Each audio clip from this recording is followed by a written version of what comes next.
Hi YouTube, this is your DM. I'm going to be running a game today called Shogun Assassin, and it's going to be the story of people trying to kill the Shogun. It is set in feudal Japan, and the Shogun is a bit of a monster. He has committed many, many horrible crimes against the people, and notably against some of the players here. So he rules with an iron fist. He has a garden filled with samurai swords of all the people he's defeated, of all the people he's conquered, and he is a tyrant, an absolute tyrant. And the players are going to try and take him out. So, who would like to go first with their intro? I'm pretty much ready to go if you want to Okay, so go ahead and set the scene. Horosha, is that how you say it? Sounds good to me. Okay. So you're walking along a sort of path in the countryside, and up ahead you notice a bit of a situation. There's a young couple, they're walking hand in hand, and some ruffians have appeared from the side of the road, and they're hassling them. One of them walks up and he shoves the guy and he falls, and he puts his foot in his chest, and he takes out a blade and he points it right at him. And he says, your money, all of it, now. And the guy is on the ground. Please, don't hurt me, don't, please. You can see that this guy's not a warrior, he's just some sort of gentleman. And one of the bandits walks forward and backhands the woman. She goes flying to the ground, and they're all chuckling. And they take a look at you. As Horosha approaches, there's the soft jingling of metal rings on the end of his staff as he makes his way unhurried towards the sounds. He has a scar that cuts across his eyes, obviously blind. As he draws closer, he stops, as if waiting for something. This doesn't concern you, old man. Keep walking, or we'll take your money too. As soon as he hears the voice, there's a soft sound as his blade is withdrawn from the scabbard of his staff. Before the wooded end even hits the ground, his blade strikes out, slicing across the man's throat. He just falls dead to the ground. The rest of the bandits rush forward, they're kind of clumsily drawing weapons and stuff, trying to approach you. As their clumsy movements give him all the information he needs to the location, his head tilted slightly as he listens. His blade strikes out again, the steel stained with blood, sending splatters of blood over each victim as he moves through them like a whirlwind, stopping, sheathing his blade as they all fall behind him. Yeah, in a simultaneous thunk, they all fall at the same time. Just clean cuts and dead bandits.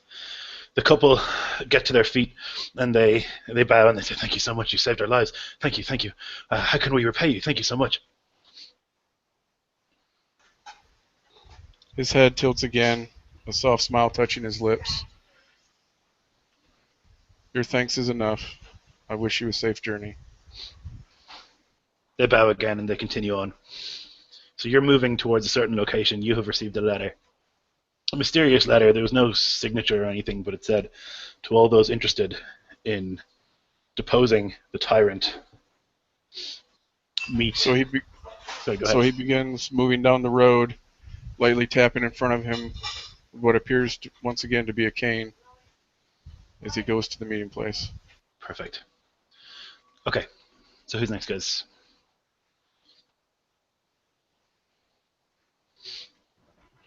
I'll continue that.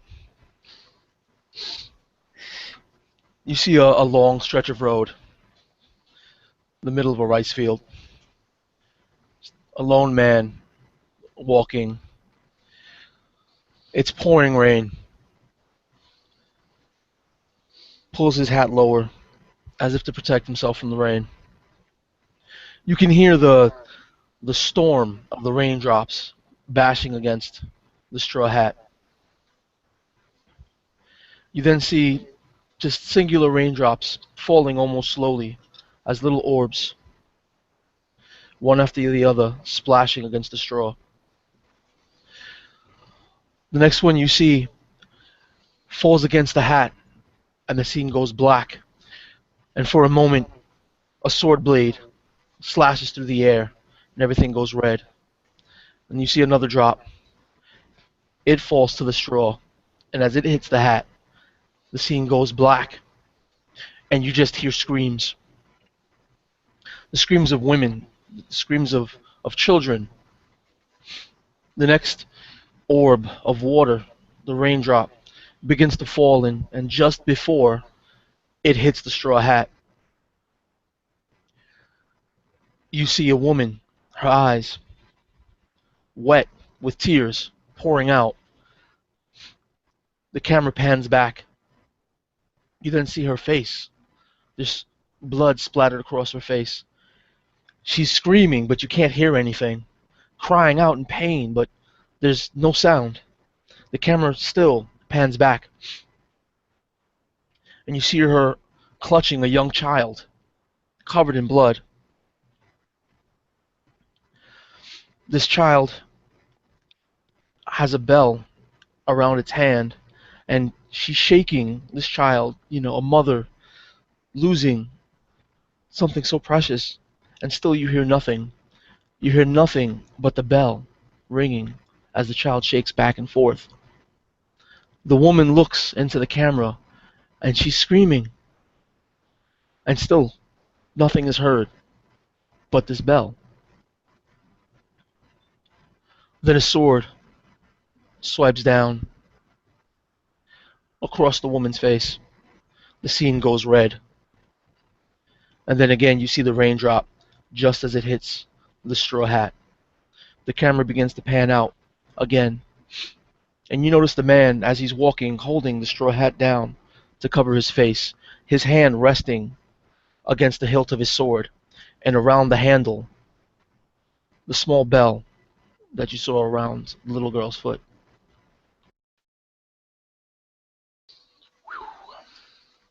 Alrighty. So who's next? I'll go next. So, a man, a samurai, kneels before a table, his wakizashi on a stand on top of the table. He wears a white kimono, and he has it tied, his arms revealed, ready for the rite of seppuku. He's completely alone. No one is with him, for he has no friends. He has not contacted his family, he's not invited them. He's come to do this himself for the shame that has been visited upon him.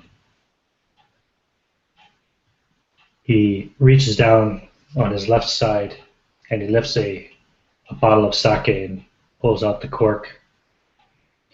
And he takes a small swig and he turns the bottle upside down and it's empty, and he tosses it aside and it breaks. He reaches for the wakizashi and he draws it from the sheath and he looks at his face in the reflection from the clean steel. And he sees the pain and anguish in his eyes. He sits there for long moments, staring at his own reflection. Tears begin to well up in his eyes, and he slams the blade back into the sheath, tucks it into his belt, kicks the table away, picks up his katana from the floor beside where the table was sitting, straps it back on, rolls down his sleeves, and strides out of the little shack. You then see him in a bar, a sake shack, as it were. And he's, again, drinking sake. Sitting alone, he's obviously Ronin. No one approaches him. No one wants to be his friend. But he still has an air of danger about him. So the couple of samurai who are in the place have not approached him and not said anything to him at this time. And he's holding a paper in his hand. And it's the invitation, as you mentioned. And he holds it out over the little candle on the table. Oh, do you want to tell me what it says exactly? Yeah, so it's kind of vague. It says, to all those interested in deposing the tyrant, meet at the river, and there's like a detailed description of the area. It's a pretty famous little river near enough to the Shogun's palace, his winter palace. There's no signature. He's reading it again. His clothes are different. This is obviously another time from the previous flashback scene. His hair is grown out. It's no longer in the samurai top knot. He's completely Ronin now. Wild and disheveled. No longer wearing the white kimono either. He's wearing a kind of a brownish rough spun kimono. Something more befitting a peasant than a former great samurai. He takes another cup of sake, refills it. He holds the note over the candle on his table and lets it light and burn until it almost burns his fingertips. Then he drops it and blows the ash away. Slams on the sake, stands up, glares at the samurai in the corner, who look back at him and then look away because he has a wild, murderous look in his eye, and he strides out of the room. Perfect. Okay, and then finally, Zabuza.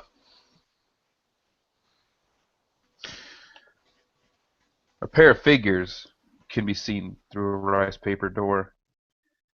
They stand in silence, and suddenly a crimson spray splatters onto the white rice paper running its length.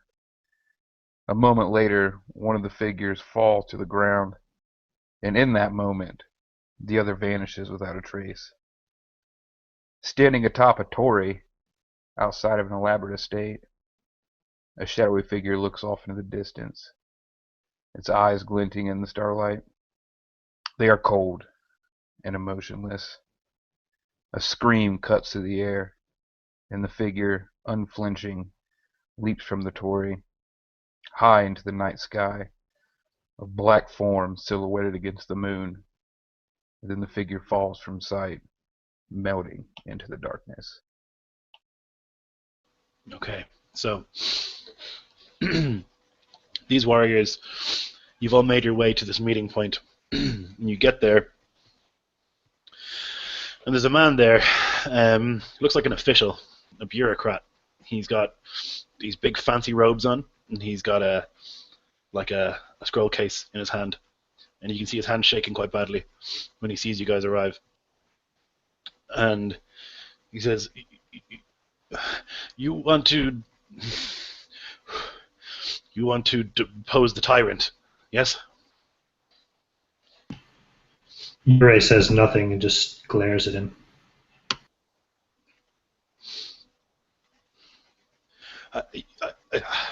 I sent the letter so you would come to depose him. He's a monster.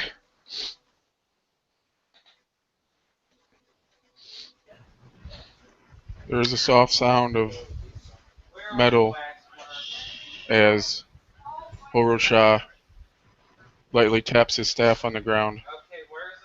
You sent the letter and we have come. Good. And he raises the scroll case and he opens it up and he looks into it and then he kind of blows into it and a big noise happens, and out of the grass all around, samurai, ashigaru, ninja stand up, waiting for you to arrive. Hundreds of them. And at their front, 4 warriors. You recognize them to be the elements. These are the 4 most deadly warriors of the Shogun. 3 of them, the blades, of which Daishi is the 4th, and one of them you recognize to be Earth, an enormous sumo wrestler. And he rumbles forward. "Ha ha ha ha! You thought to depose the Shogun? Ha ha ha ha! We have you now. You will come with us now to meet him, or you will die, all of you." You see Daishi quickly draws his blade, and in one swift motion, extending it the full length of his arm, he slices the neck of the man that was speaking nervously. Yeah, he falls to his death immediately. The sumo chuckles. "That's a neat trick. Very impressive. The Shogun wants to speak with you. You will not escape here alive. If you speak to the Shogun, he has a deal with you. He'll make a deal." Daishi would shake with one quick motion, flick the blood off his blade, resheath it, and then just loosen the strap for his hat. So And the let sumo it wrestler fall. is- Sorry, go ahead. Yeah, and he just lets the hat fall to the floor beside. Okay. Sumo wrestler is enormous. He's the biggest man you've ever seen. He's covered in these Yakuza-style tattoos, right, from pretty much the neck down all the way down. He is covered in tattoos. And he just continues to chuckle as you let your hat go. "You think I fear you, Daishi? You do not know who I am. You will come with me, and you will speak to the Shogun, or you will die an inglorious death here, overrun by these vermin." At this point, I would like to use my fast draw stunt and leap forward and attack him. Okay. All right, go ahead. So you're going to roll your fight. He's going to roll his athletics to dodge. You start with 3.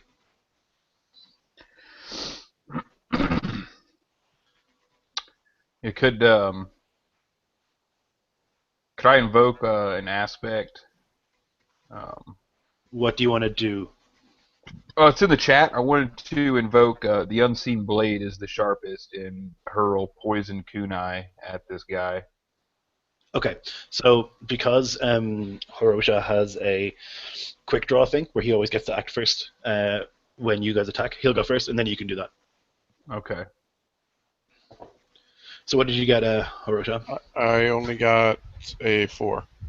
Okay, do you want to invoke something to bring that up?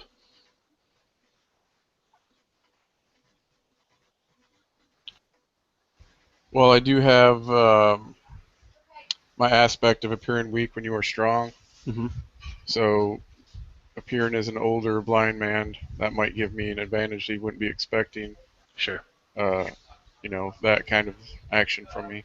Yeah. Okay. He'll roll his defense. So he'll get a 5. And you had a 6 then, is that right? Correct. Okay. Yeah, so you will hit him. What did I say? Katanas are 3, I think. Is what I said. Alright, so you, with blinding speed, rush forward, slash into him. You see like a thin line appear on his chest. And he looks down. Very good.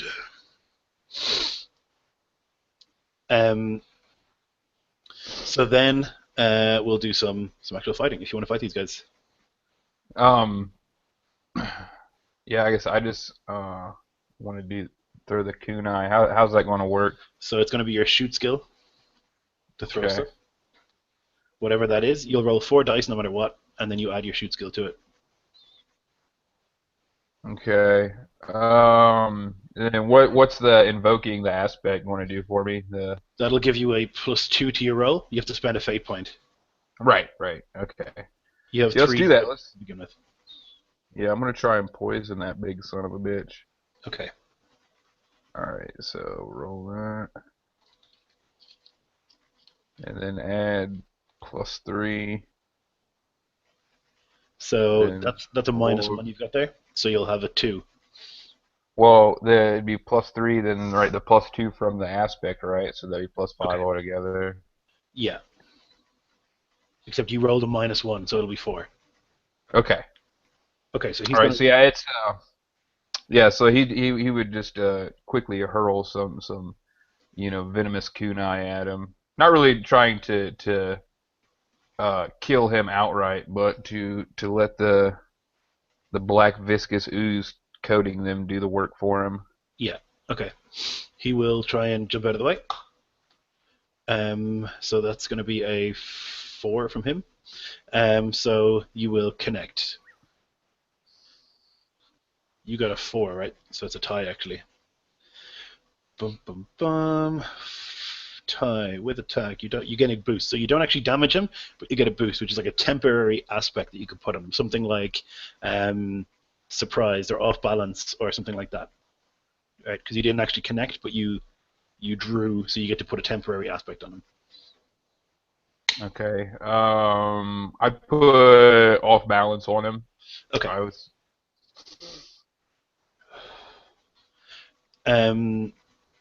You would know, just I saw your thing there, Ian, you would know that these guys are not to be fucked with, that they're like pretty much the shock troops of the Shogun. You also know that this sumo is like his second in command, and that these guys are not really, if they've got all these guys here and the army, then it's probably a situation that is going to be very hard to get out of. Okay, Yurei doesn't draw any weapons. He simply takes his fighting stance, ready to draw if anyone gets close enough. Yeah. That's the demoralizing stance that we talked about earlier. So. Yeah, sure. Yes, you see the samurai and stuff, all the people around. I mean, there's hundreds of them, but none of them are moving, even though they have you severely outnumbered. This sumo, you're quick, I'll give you that. Kind of like wiping the blood from his chest, flicking it onto the ground. I will give you one last chance. You will come with me and speak with the Shogun, or you will die here.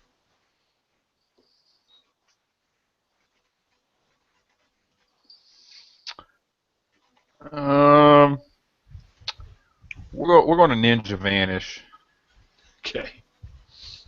Or no, I don't. I can do in plain sight. I can use stealth to hide even when you're out in the open. Mm-hmm. Wouldn't normally be able to justify it. Okay. So you want to vanish?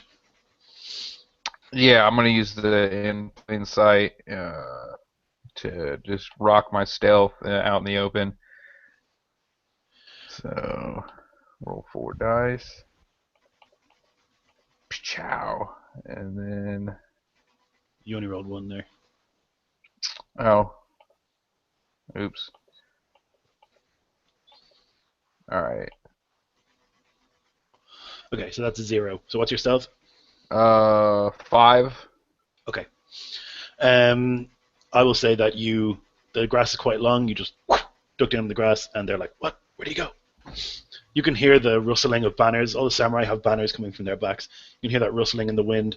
It's totally silent as the sumo stands there waiting for your answer. As Overshaw hears the sounds around him, the flattering of the flags,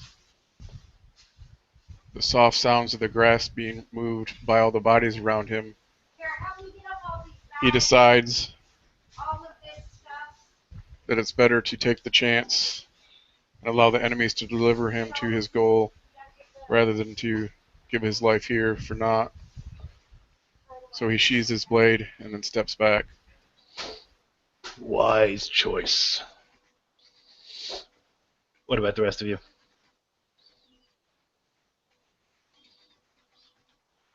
Oh, as far as they know, I'm gone. Mm-hmm.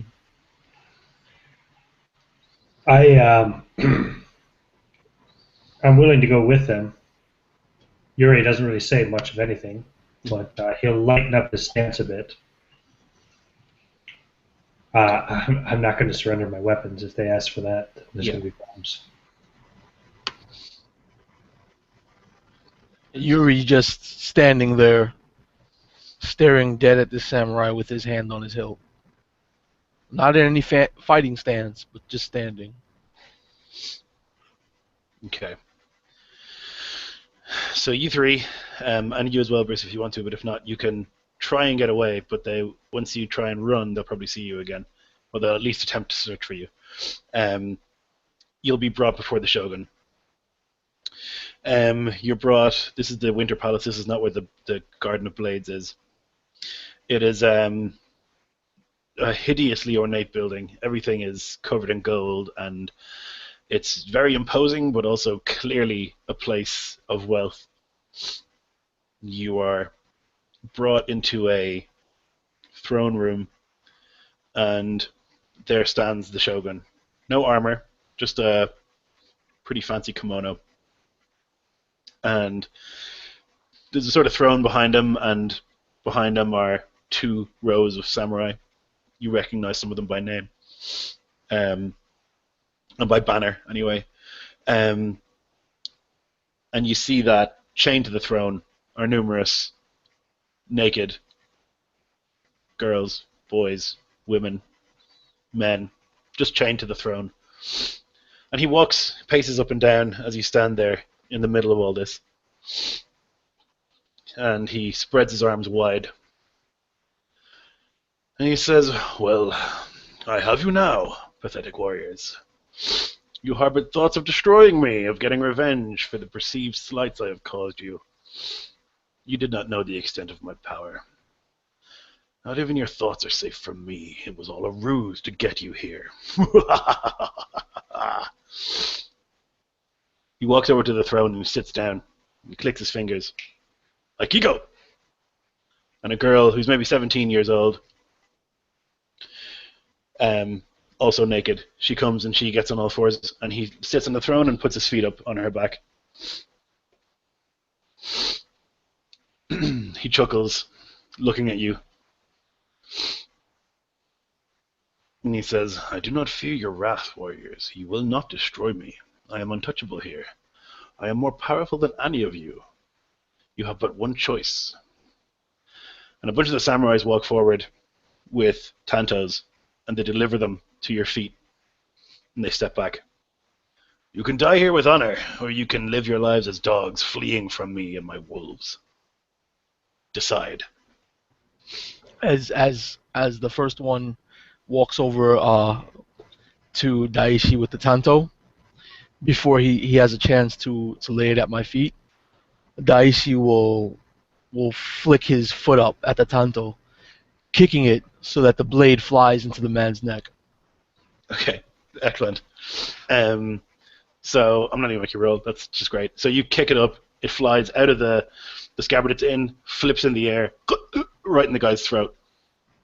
And for a second, he doesn't even make a noise, and he just coughs a mouthful of blood and falls to his knees, and then over to the side. The Shogun. Very good, very good. Defiant even now in the face of annihilation. I did not expect this. I take that to mean you will not die with honor, that you would prefer to die here under the weight of hundreds and hundreds of my warriors. You're right. Daishi, for the first time, verbalizes himself, looks up at the Shogun, and says to him, "We warriors are like the rain. Our skill calls us, and we are like heavenly beings. But like the rain, we all will eventually fall." And then he just thumbs the guard of his katana to loosen the blade from the sheath. Mm-hmm. So at the click of that noise, all the samurai draw and are ready. They're terrified. You can see a lot of them are nervous about what's about to happen here, because they know that you guys are not to be trifled with, but they're protecting the Shogun as best they can. Yurei will drop to one knee, and in one quick movement, pick up the tanto that was laid before him and hurl it at the Shogun. Nice. Okay. Okay. So give me a I'll let you do a fight roll for that. Do I want to invoke an aspect as well? Why not? I'm going to, again, because of his movement, he's going to evoke his mechanical efficiency in killing. You can roll before invoking if you want. That's how. So you can see how good you roll, and then you can decide to invoke or I'm not. sorry, say again? You can roll first, and then decide if you want to invoke or not, depending on how your roll goes. Oh, okay. Just instead of Yes. invoking before, in case you roll excellently. Sorry, I had lag for a second there. Okay, here we go. Just a regular straight up fight roll then to start. So that's a 5 minus 1 is 4. Okay.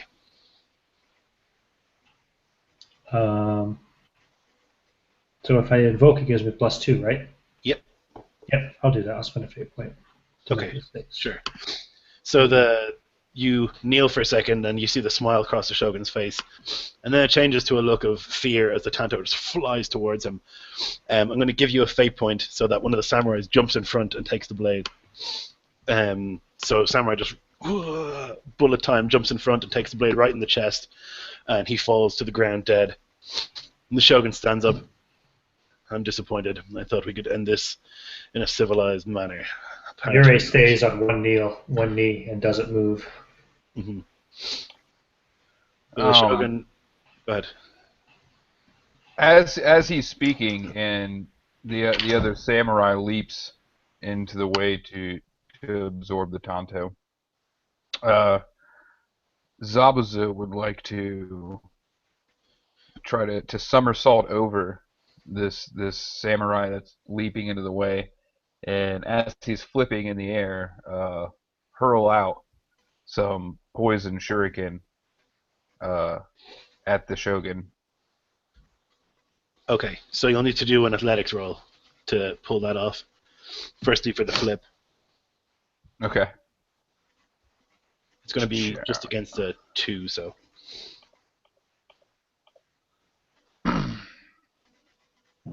what's your athletics?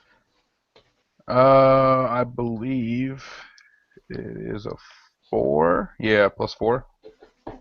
Okay, so you make it. You leap over. Now you need to make a shoot roll to actually throw the thing and hit. Okay.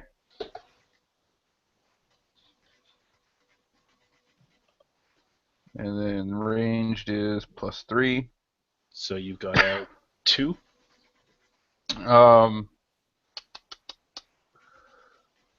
Fuck, why not? I'd like to invoke an aspect, if I may. The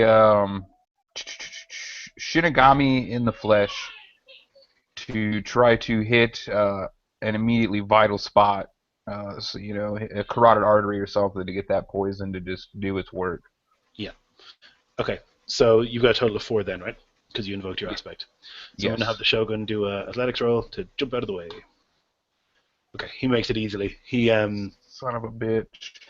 The thing comes towards him, and he actually doesn't even jump out of the way. He just moves his head to the side, and the shuriken cling into the throne behind him. He chuckles again. I tire of this. Enough. And he waves his hand, and the samurai rush forward, and he just gets up, clicks his fingers. All the various people on chains, they follow him. All the naked boys and girls follow him out, and he tries to leave out the back exit. And now the samurai attack.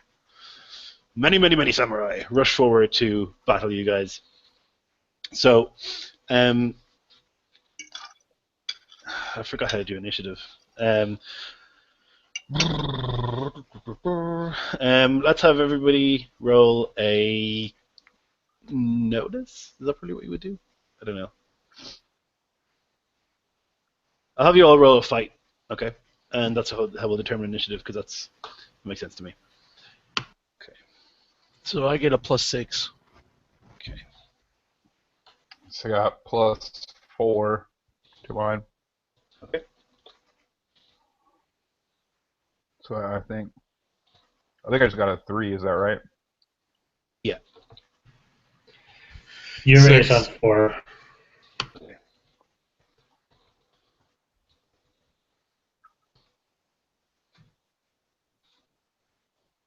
And what about Hirosha? I got 6. Okay. So 3 of you got 6, so you can decide what order you guys want to go in. It doesn't really make a huge difference.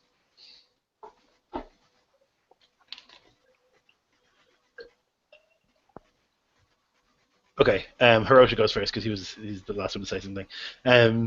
Okay, so there are samurai, maybe 40, 50 of them, rushing towards you.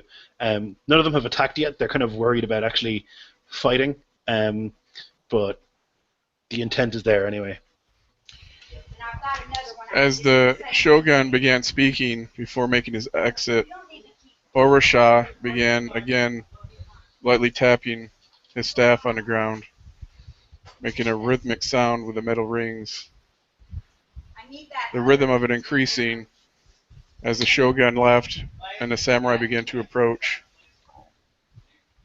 And then suddenly slamming it down, making a loud ringing, he moves forward, leaping into the air, running across the first row of samurai on their shoulders and heads, leaping, landing behind them, in a single motion sweeping around, drawing his blade and slashing at the 4 or 5 that are in front of him, their backs.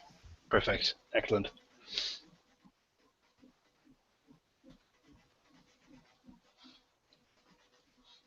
So that would be 6 on my Okay. fight roll.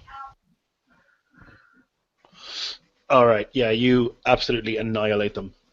So you're going to succeed at style, so you can create get a boost with a free invoke.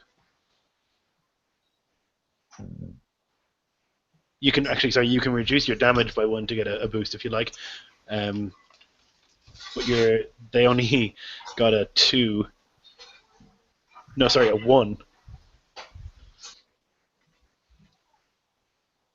So you'll be potentially inflicting 5 points of damage here, plus your katana, which would actually be 8. Okay, so you said I can reduce that damage to add a boost? Yes. You can reduce it by 1 to add a boost. And what would be some examples of that? Something like broken morale, or surprise attack, or... Yeah, I think that would be good because, I was able to get behind them. Yeah. And take them out, and so like maybe the ones in front of them don't even realize that I'm there and that the ones behind them are being cut down. Perfect. Okay. So then you still do 7 shifts of damage. You will basically with a single swing, 3 of the heads go rolling of the 5. The other 2 take deep cuts to their chests and reel back from the attack. Okay. So next I have written down Yurei. You have me written down next? Okay. I am going to spend a fate point to do my Supreme Warrior stunt. Okay, yeah. 1 fate point to defeat unnamed opponents up to twice my fight skill. Yes. So I just draw my sword, charging through these samurai as they're running in, and in the most minimum movements, maybe 3 steps total, and a couple of swings of the sword, I kill 10 of them. Yeah. And with just ridiculous precision and calm efficiency, all the strikes happen, and then you kind of reach the end point of your movement, and then as one, thunk, the bodies fall. 10 of them just down. A bunch of the samurai just reel back from that, horrified at the display of skill. Daishi, you're next. Still with his hand on his blade, it's still sheathed. Daishu starts running forward towards the Shogun. As he's running towards the Shogun, you can hear the bell that's attached to the hilt of his sword ringing. Ding, ding, ding, ding, ding. And with the ringing of this bell, it's almost like a warning siren to these samurai. Though dedicated to the Shogun, they know the legend of the 4. Mm-hmm. And they actually part in fear. Okay, I'm going to need you to make a overcome, right? So this is like to get through these samurai. So if you want to roll like something like provoke or something to get them out of your way, to intimidate them. All right. Because they're pressed pretty tight. So it's a total of 3. My provoke is 3. Okay, you needed to get a 2, so you succeed. Let me check the thingy. Dun, dun, dun, dun. Okay, yeah, you succeed. So they part out of the way, and you have a relatively clear path to the Shogun for your next turn. And as I get, I don't catch up to the Shogun? No, basically you made the path now, and you're running that way, but you haven't. You're like getting there, but your next turn will be your action with the Shogun. Alright, cool. Okay, Zabuza.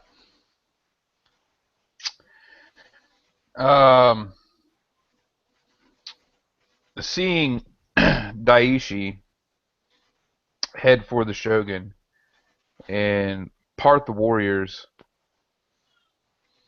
that were impeding his line of sight, he rushes and leaps up atop of the throne that the Shogun was sitting on, and then kicks off, throwing himself high into the air and spins. And as he comes around, there's a shuriken between each finger, and flips them out, an arc of poison-coated steel, beelining straight for this evil, despicable Shogun, intent on killing him now.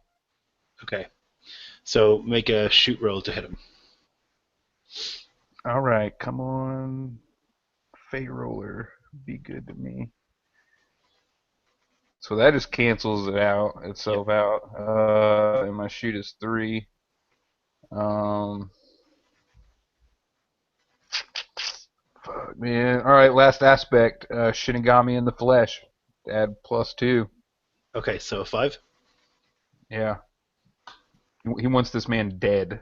Not gonna happen. He Come succeeds on. with style. So you, unfortunately, as you're in there, you throw these things, but you kind of weirdly, maybe you're nervous in the face of this Shogun, but you're overbalanced. So I'm gonna, he gets a little boost, and it's gonna be you are unbalanced. All right. So I can use that. Fate Roller hates me. Why can't it be D20s? So the bad guys go. The Shogun will use his action to just run. Right. So he sees and he kind of chuckles like a kill them all, and then he just runs out of the building, down some stairs, and you can see through the doorway that there's a sort of a river outside with a boat waiting. He's running towards that boat. Coward. Oh yeah, for sure. Have you no honor? The samurai are going to rush forward. I'm going to have basically what I'm doing here is they're going to be like mobs. So instead of me rolling for like 50 samurai, I'm going to have like them go in groups. So I'm going to have one of them run up to each of you, a group each. So a group's going to run up first of all to Zabuza and try and hit him with their various katanas. All right. I'm spent on fate points too, so there'll be none of that like mass killing stuff for me. So they actually get in total a 6. So you need to defend. You can use your athletics to defend, or if you want to use something else that makes sense, you can try and do that. Oh no. Athletics will be the way to go. Okay, let me double check. More. Big bucks, no whammy. Come on. Fuck fate, man. Stupid game. Yeah, so that's a 3. Okay, so they succeed with style. Of course. They do indeed. They got a 6. So I'm going to have them just do damage. So you're going to be taking... You got a 3, so that's 3. You'll take 3 shifts, so you can fill in your little 3 box on your character sheet. Okay. So these guys rush forward to you, and there's just lots of them. There's maybe 10, 15 of them around you, and you're like dodging and ducking out of the way, but there's just too many of them, and 1 or 2 of them connect with a few little relatively shallow cuts. Another group rushes towards Yurei and is going to try and swing it for you. So it's a 4 for Yurei. Okay. And so I can try to defend, right? Yeah, you can use either defend with fight or dodge with athletics or something like that, or yeah. I'll try to like parry with fight then, I guess. Okay. Let's see here, dice stream. So that's going to be +4. Okay, so that's a draw. That's fine. So in a tie, you grant them a boost. So their boost is going to be, let's say, attacking stance. So they missed this time, but they're ready for a second round of attacks. So they're going to rush forward towards Daishi, another group of samurai, and they're going to get a 5. I just 2 quick questions. Yes. I'm assuming since they're attacking me, their will is better than 3. Is Yes. 3 or better? All right, and I don't know how Well, the teamwork because- thing. Because you had already attacked, I think is how it works, right? I didn't attack yet. Well, you killed that guy. Oh, okay. I thought that was a different scene. All right, cool. And with Army of One, they don't get a teamwork bonus. So I don't know what that really means. But Yeah, so they would have gotten. Oh, actually, that's a good call. They should have. I haven't been doing those yet. They should be getting bonuses because there's lots of them, but I haven't done that yet. But okay, either way, it's a 5 they've got. all right, cool. So yeah, I'm gonna. Where's my stuff? So you can defend with fight, or you can dodge with athletics.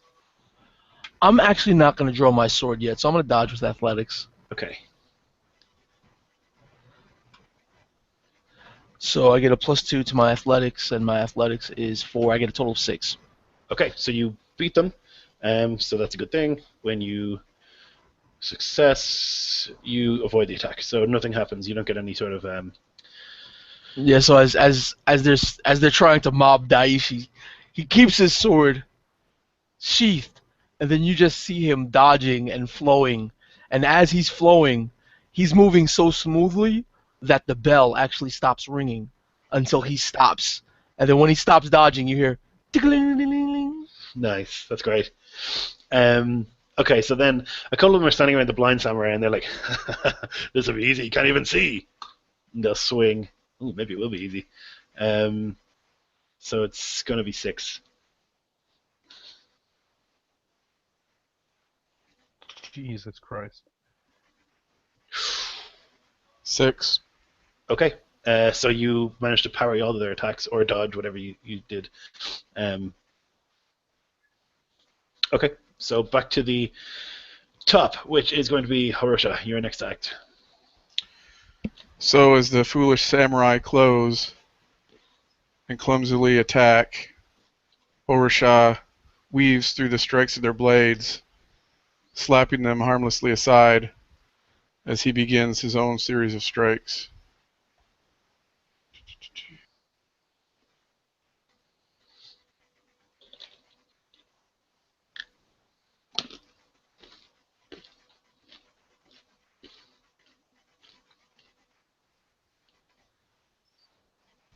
Six. Nice. Okay. They're going to try and jump out of the way. Okay. They've got a 3 for athletics, so they get a 4. So that's not good for them. So you succeed. So you'll be doing potentially 5 shifts of damage here. You also have that free invoke surprise attack if you want to use that to bring it up, because you got that boost last turn. Oh, that's right. So basically what I'll do is, actually as I dodge and weave through the attacks of the ones that surrounded me, I charge towards the back of the ranks that are closing on the others, and as they're still facing away from me, I just slice into them from behind. Perfect. Okay, so you'll actually have an 8 then, yeah? Okay, so that'll be a success with style. You can either reduce it by 1 to get another boost, or you can do... You had 8, they have 4... You could do 7 damage. Or you could do 6 and get a boost. I think what I'm going to do is do a boost. What I want to try to do is slide into the middle of the ranks as I slice down the ones that are in front of me. Yeah. To basically give me the advantage on dodging their rolls, because I'm like right in mix with them, so they have a chance of hitting each other, and basically using their numbers against them. Okay. We'll call it like confusion in the ranks or something like that. Yeah, that's perfect. And surprise attack is still there for other people to use, but they have to pay a fate point to use it. Okay, then it's going to be Uray's turn.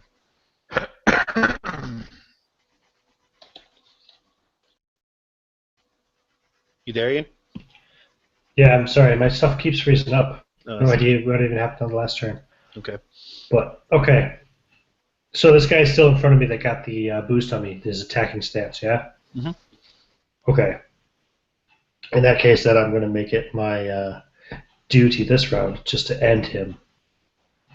It's actually a mob that has the boost. So Okay. instead of me like saying there's 15 guys and rolling for each of them, I'm like saying there's one unit of 15 guys and I just roll once, you know. Okay. Well, that's Quick fine. question: how does it work when we want to compel one of the other party members? You can just say it whenever you think it makes whenever Well, it makes sense. Yeah, I guess leave it to decide. I was thinking of invoking his "I shall feel no evil," as they've got him surrounded and got this boost on him. That kicks in to help overcome, the sheer numbers of them. I've already got a stunt that doesn't allow them any bonuses on me for their numbers anyway. Well, I'm talking about against the boost that they have on you for. Right. I gotcha. So the way compels work, though, is it usually has to be a negative thing. Right? So if like you were to compel I fear no evil, it could be like he runs headfirst into samurai on his own or something, or he goes one-on-one against a clearly powerful bad guy because he fears no evil, and that's then because you do something that's like negative for your character, you get a fate point. Oh right, yeah, I got you. Yeah. Well, what I think I'm going to do actually is I'm just going to spend another fate point and kill 10 more of these guys right now. Absolutely. Yep, it's a good idea. And then I think I'm going to go reset my router and try to hopefully be back momentarily. Sure. Okay. Yeah. So Uray once again, just with a sort of spinning cut, whooshing, 10 heads just simultaneously hit the ground and bodies fall. And the samurai around are very, very terrified. You can see some of them definitely taking steps away, and as they do so, they bump into others who are backing away from a different one of you. So they're like bumping into each other, going like, "It's unwinnable over here," and they're like, "It's unwinnable over here as well." Definite terror in their ranks at the moment. So next is going to be Daishi. Okay, I'm gonna roll first and describe afterwards. What are you trying to do? Fight or? Yeah, it's a fighting roll. Okay. So they'll need to make a. So, hold on, dude. So what I'm gonna do is I'm actually spending one of my fate points, Okay. and this is gonna be a total of 8. Wow. Okay. I'm not drawing my sword. Okay. These are unarmed attacks, and the aspect I'm using is shadowless strikes. Okay. So they don't even see me attacking them. Yeah, you succeed with style. So, you're not using katana, right? So you don't have any, you won't have the 3 damage there. But No. you got an 8, they got a 5, so you've got 3 shifts of damage you can inflict. Yeah. Or you can reduce it by 1 and get a boost. No. I'm just gonna leave it as 3 shifts of Okay. of damage. So what all that's seeing is that as they're swinging, he's running, and you hear the bell, ding ding ding ding ding ding ding, and as they're swinging their katanas at Daishi, he's just weaving and swirling and spinning, and as he's spinning, the bell stops, and then he stops once he gets to the other side of them, and you hear the bell again, and that sudden jolting stop ring, ding ding ding ding, and then however many of them just fall. Okay, perfect. Right, so with that, 3 of the samurai that were there, you have somehow, with your fists, with your unopened katana, however you've done it, they fall to the ground dead. And then Daishi slowly draws his sword. Okay, nice. All right, Zabuza, sorry, you're next.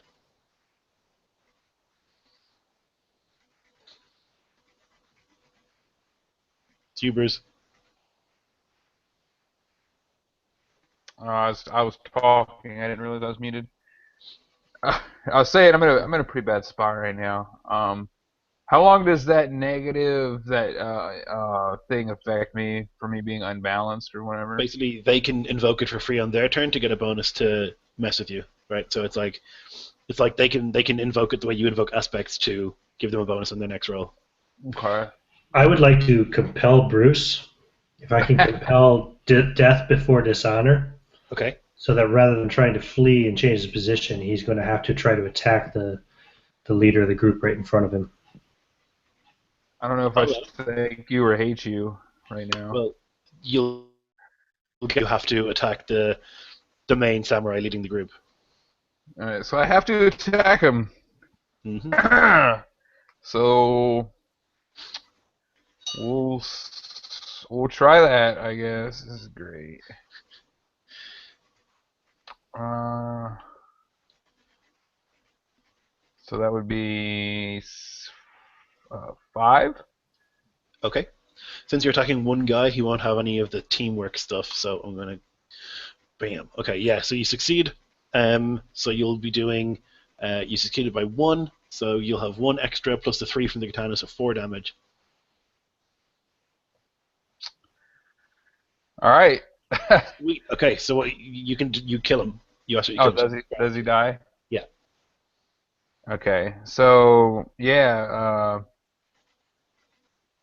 Rather than be dishonored, despite fleeing being the tactically sound thing to do, being outnumbered, he decides to fight, and he's about to turn and run, and in that same fluid motion, just spins back around, the sword almost appearing in his hand, and brings it across the gut of the leader, his intestines spilling onto the floor at his feet, and slowly raises the sword back as he takes the fighting pose, readying another strike, his cold, emotionless eyes just staring at the remaining warriors, challenging them silently. Perfect. Okay. That's great. So yeah, there's a splat as the entrails hit the ground, and the samurai just looks down, kind of unbelieving what's happening, and then looks at you, and then falls dead. So they'll go again. The shogun continues running, reaching the boat. You see, kind of cuts away for a second, and you see the shogun just leaping onto this boat with all his weird naked slaves with him, and a regiment of archers on the boat, and it begins to cast off away down the river, just about to leave. The samurai inside, decimated already by the damage you've done. Some of them, the smart ones, decide to put down their weapons and kneel. So a lot of them have given up. They figure there's no chance of them winning this situation after you have cut down 30 of them nearly already. And they, most of them anyway, kneel and present their swords. One of them, though, is determined to get a last shot in. Furious at the damage that Yurei has done, killing so many of his friends, he's going to rush forward on his own to try and take him out. Whew, okay. So that's going to be a 6 against Yurei. Right, and I can defend with fight? Yes. Okay, dice, come on, be good to me. That's a 6. Okay, so it's a tie. So he was attacking, and in a tie, and you attack. Dun, dun, dun. You get a boost. Okay, so his boost is going to be fearless.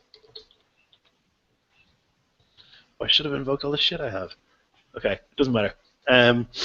So the rest of the samurai have knelt and have presented their swords. There's only maybe 15 of them left, and they've all just given up. They decided it's not worth throwing their life away for this lunatic of a shogun. No, Bruce, you can compel somebody, but it has to be agreed upon by the group. So depending on what you're compelling and for what reason and stuff, and if it makes sense, then okay. Yeah, so the combat is effectively over, apart from this one guy. It's back to the top with Hiroshita.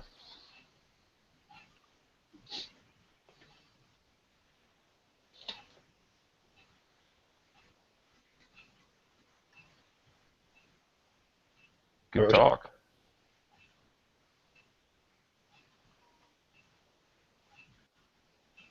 Dennis, you there?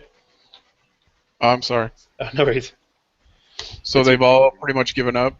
Yeah, apart from one guy who's determined to try and take down Uri. Oh, really? Yeah. Okay. Well, then I'm going to... how far away is he from me? You can get to him. Okay. Then basically, yeah, once the ones around me kneel, they're no longer threats and worthy of my attention. So then I turn and charge towards the one.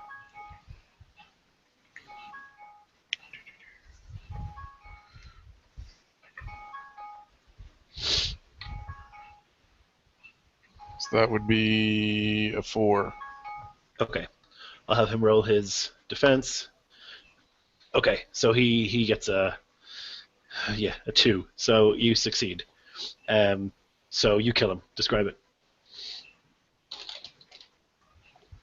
Okay, as I see the lone samurai still intent on killing, I run up behind him. The first slice of my blade takes out the back of his leg, dropping him to a knee. As I spin around to the side of him, my blade slicing out and removing his head in a single clean stroke. Perfect. So I'm going to compel Uri, because he is blinded by hatred, to chase after the Shogun outside. Heedless. Hell yeah, I'll chase after the Shogun. So you get a fate point. I'll take it. Too close to him now to let him get away. Yeah. So you run outside incredibly quick, and you see that he's on the boat, and there's a regiment of archers on the boat. And he's got his arm up in the air, and as he sees you run out, he drops it, and they fire. Sky darkens as the arrows approach. So, Arrow's path. yep. +2 to athletics to dodge arrows. So let's see, my athletics is +4, so now I'm at +6 plus whatever I roll. This is going to be a 6. You need to not get hit. That's a 6. Perfect. Okay. So, you want to describe it? Yeah, so I run out after him, and then all of a sudden, the guy's arm drops, the arrows launch. I see the sky darken as they're coming towards me. And he just basically turns and tumbles back in through the door that he's just run out as the arrows just fill the doorway and pepper the wall and everything behind him. And he comes to on his in kind of a crouching stance inside the door, and he sees the other guys there. And he stands up nonchalantly and turns back to look out the door and see if the Shogun has gotten away. Yeah, pretty much. The boat is quite a bit ways down the river now. It's moving at fast speed. You see the rowing as well as sails. And he just waves as he vanishes over the horizon. Okay, and that's going to be the end of that scene. So, it means your stress goes away, Bruce, the stress you took at the end. All right. So, Sweet. the 4 of you are walking sometime later. You are walking to the summer palace of the Shogun, hopefully to rip out his black heart. And you approach a village up ahead. So it's a village near enough to the actual Shogun's palace. You can see it looming in the distance. Just an enormous castle with walls and battlements and all sorts of stuff. Much more heavily defended than a palace should seem to be. And yeah, as you approach the village, you hear kind of shouting and laughing and people. Yeah, you hear singing and the voices of warriors up ahead in this village.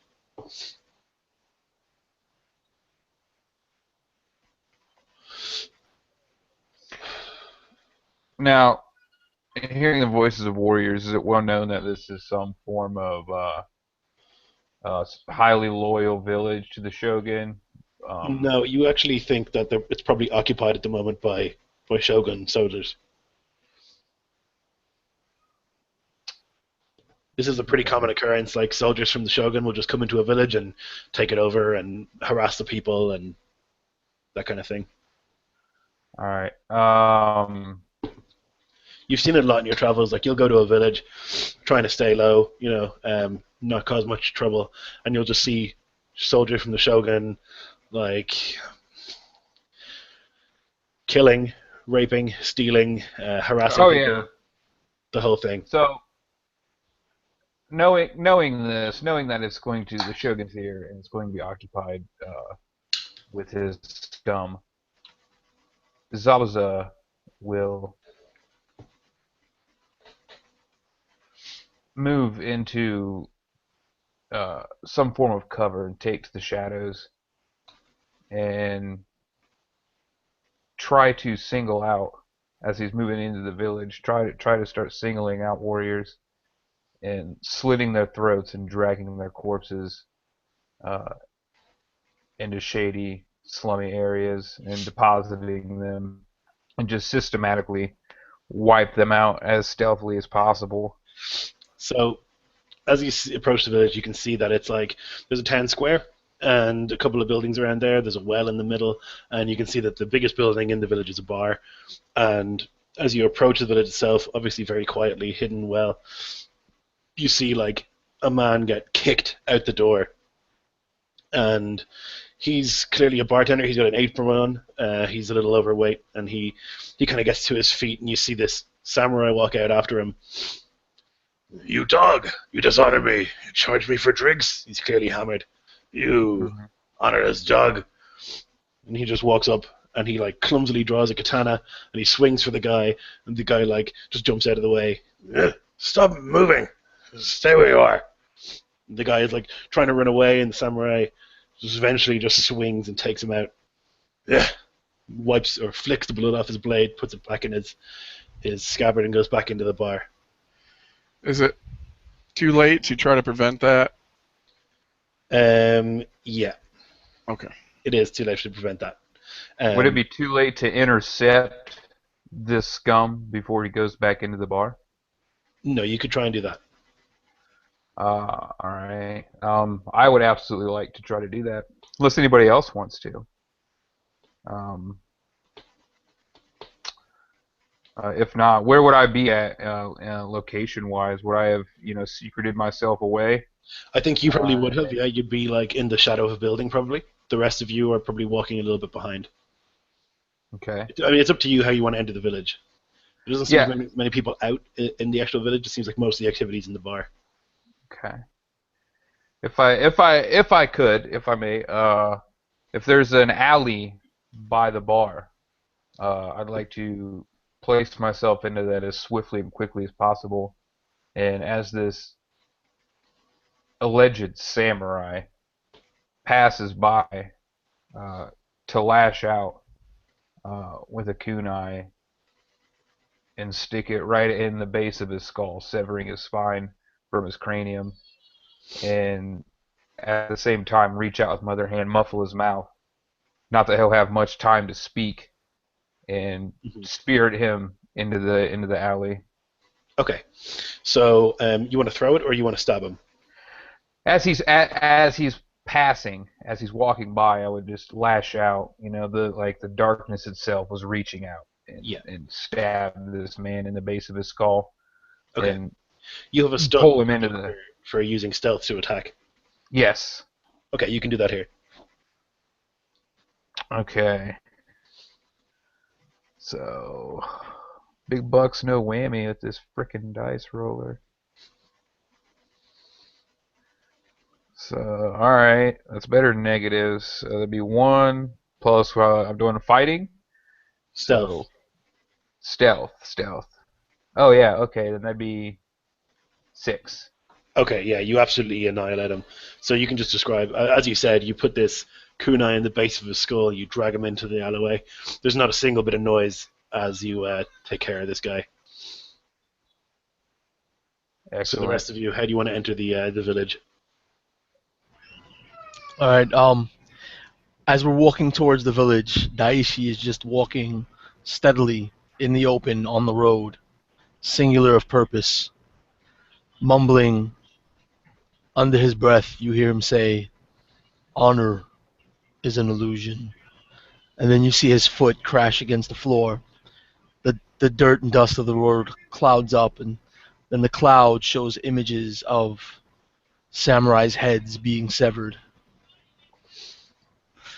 Your life is a nightmare. He takes the next step, his foot crashing on the floor, another cloud going up. You see that the heads of samurai being severed were the ones that surrendered in the previous fight. And you see him walking again, this time raising his voice. "But I shall wake you all." And then it zooms into his hand as he's walking towards this village filled with the Shogun's men as he loosens his blade from his scabbard. And then you hear the bell on the hilt just ring. Perfect. So do you guys want to enter the bar?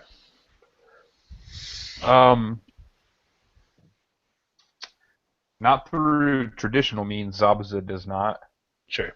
What about Hirosha? Yes, Hirosha is going to enter the town, walking down the middle of the street, rhythmically tapping his staff. As he nears the bar, he begins softly chanting as he walks into the tavern and looks around. Mm-hmm. So you can hear in the tavern lots of men. It's hard to distinguish how many with just their voices, but easily 30. And there's singing, there's shouting, there's screaming, things being smashed. You can hear barmaids being grabbed and pulled towards men onto laps unwillingly. And you actually are able to determine through your almost superhuman senses that there are knives being thrown as well. So Yuri, did you catch some of that? Nothing at all. I heard Nelson started walking down the road and then I got dropped. Okay, yeah. They are Hirosha has just entered the bar. Do you want to enter the bar with him? Yes. Okay. You're able to see then that there's about 35-ish samurai in here in their armor, which is unusual that they would just be walking around in that. And they're in the bar, they're drinking, they're pulling barmaids into their laps. They've got a local kind of tied to a wall and they're throwing knives kind of next to him, and there's one guy with a big bow kind of drunkenly taking shots. The guy has an arrow in his side, and they're just generally harassing these poor people.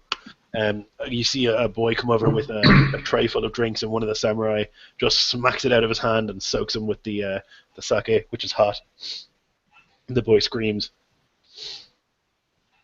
Walk up to that man, and as soon as I'm within reach of him, I'm taking his arm, the arm that he smacked the boy with.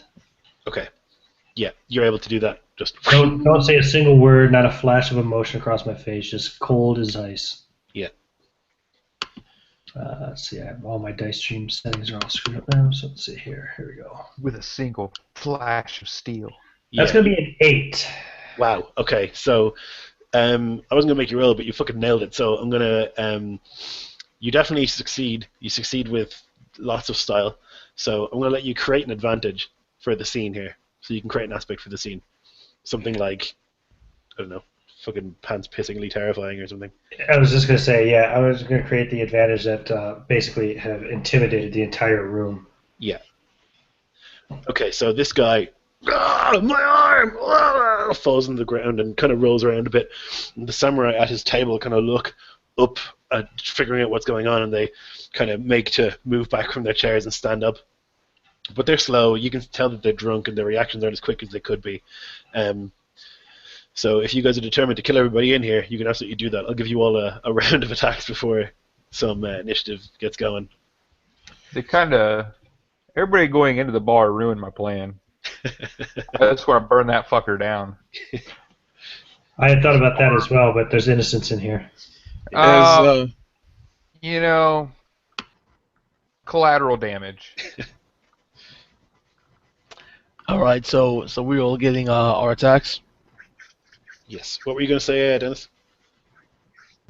As he's standing just in front of the doorway, his head cants to the side as he hears the strike that takes off the man's arm, and the reaction of the other samurai.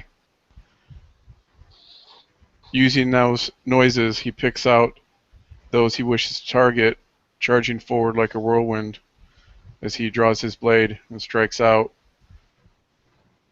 almost impossibly avoiding those that are innocent within the room and only attacking the samurai. Okay, perfect. So you'll get to go first because Hirosha is the quickest blade in the land, pretty much. What would you like to do?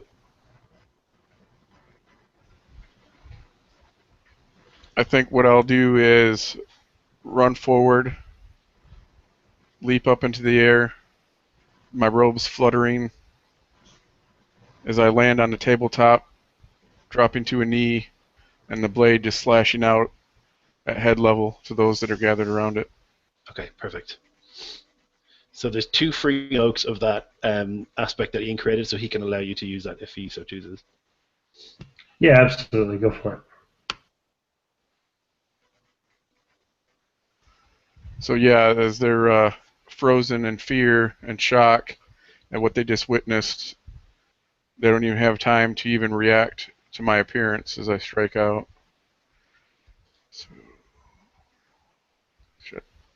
So that would be 4 plus the. So 6, right? Yeah. Okay, right. There. So they have a 0, so you've got 6 shifts of damage potentially. So potentially 9 damage, or you can create a boost with 2, because you succeeded so with 2 free invokes, I think.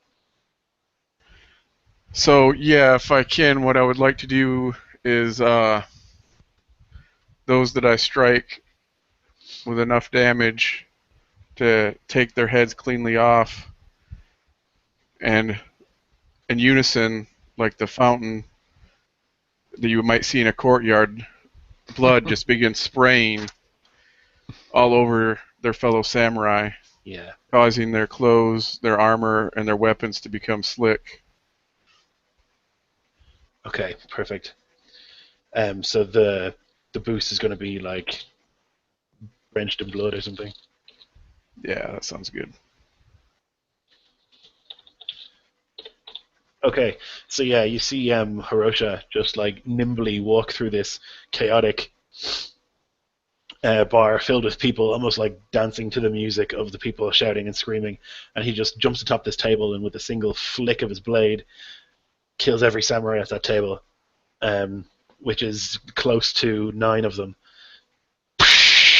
All at once, an enormous fountain of blood from each head as the arteries are severed hits the ceiling, splashes all over everybody. The entire room is drenched in blood. Okay, I'll just use the initiative from earlier. It's just much of a muchness. So you'll be next. Okay. Out of all the ones that are left, they're all obviously terrified and running, freaking out. Do any of them look like they're going to stand and fight? Does anybody look to have an air of authority, or I'm looking for confidence? Who thinks? There's like, let's say 3 samurai in there, and they have their helmets off. You notice that they have these big mustaches, and their armor is just a little bit fancier. Their swords are a little bit nicer, and you can see that they're not really engaging in much of the chaos. They're just kind of watching over it, encouraging it, but not doing anything themselves. You figure that these guys are gonna die for honor. Good. Then I'll oblige them. Let's see here. Yeah. I don't have my settings up, so I'm going to do this again. That's a 7. No, sorry, 6. 6. 6. Okay. I'll have the roll. Oh my god. Yeah. Okay. So that's a 0 from them. So you've got 6. So 6 plus 3, right? So 9 damage. Right. Yeah. So I could kill all 3 of them. You could. So he steps forward And he's still got the sword down at his side because he hasn't sheathed it, because that would be a waste of energy. As he steps forward, he does an overhead downward slash and cuts one from clavicle to waist. As he gurgles and drops dead, he spins and swings the sword again and lops the head off the other two. Keeps his back turned to them, flicks the blood off of his sword, and looks around the room to see who else is still. Okay. Yeah, so you've these three guys, before they even noticed that you were moving towards them, you move with such calm and such speed that there's just like a flash, and then dead. The three of them fall dead to the ground. The samurai all around are kind of shouting and screaming. They're still struggling to stand up from underneath the tables they're sitting at, trying to get their swords out, and they're clearly hammered and not very effective at the moment. So then, Daishi, you're next. In the chaos, seeing that there are clearly no match and not even worth an effort, Daishi walks up to one of the tables of samurai. He quickly draws his sword and stabs it into the wooden table, letting it stand there. Leans over and grabs the gourd at the table that they were pouring their drinks from, and he just drinks from it. And then calmly places it down and says, "One last drink before I send you off." Nice. And I just want to create like another intimidation boost. Okay, so you can create an advantage as your action, and it can be like, intimidate or whatever. So you just need to roll. It's going to be against a 3, so you need to roll more than a 3 for your intimidate. Well, yeah, my provoke I think is a 3. Okay. And then I rolled +2, so a 5 total. Nice. Okay, so that's a success. You create the aspect with the free invoke. So what's the aspect going to be? 1 for the road. Nice. Okay, so there's a free invoke of that. Okay, and then Zabuza. All right.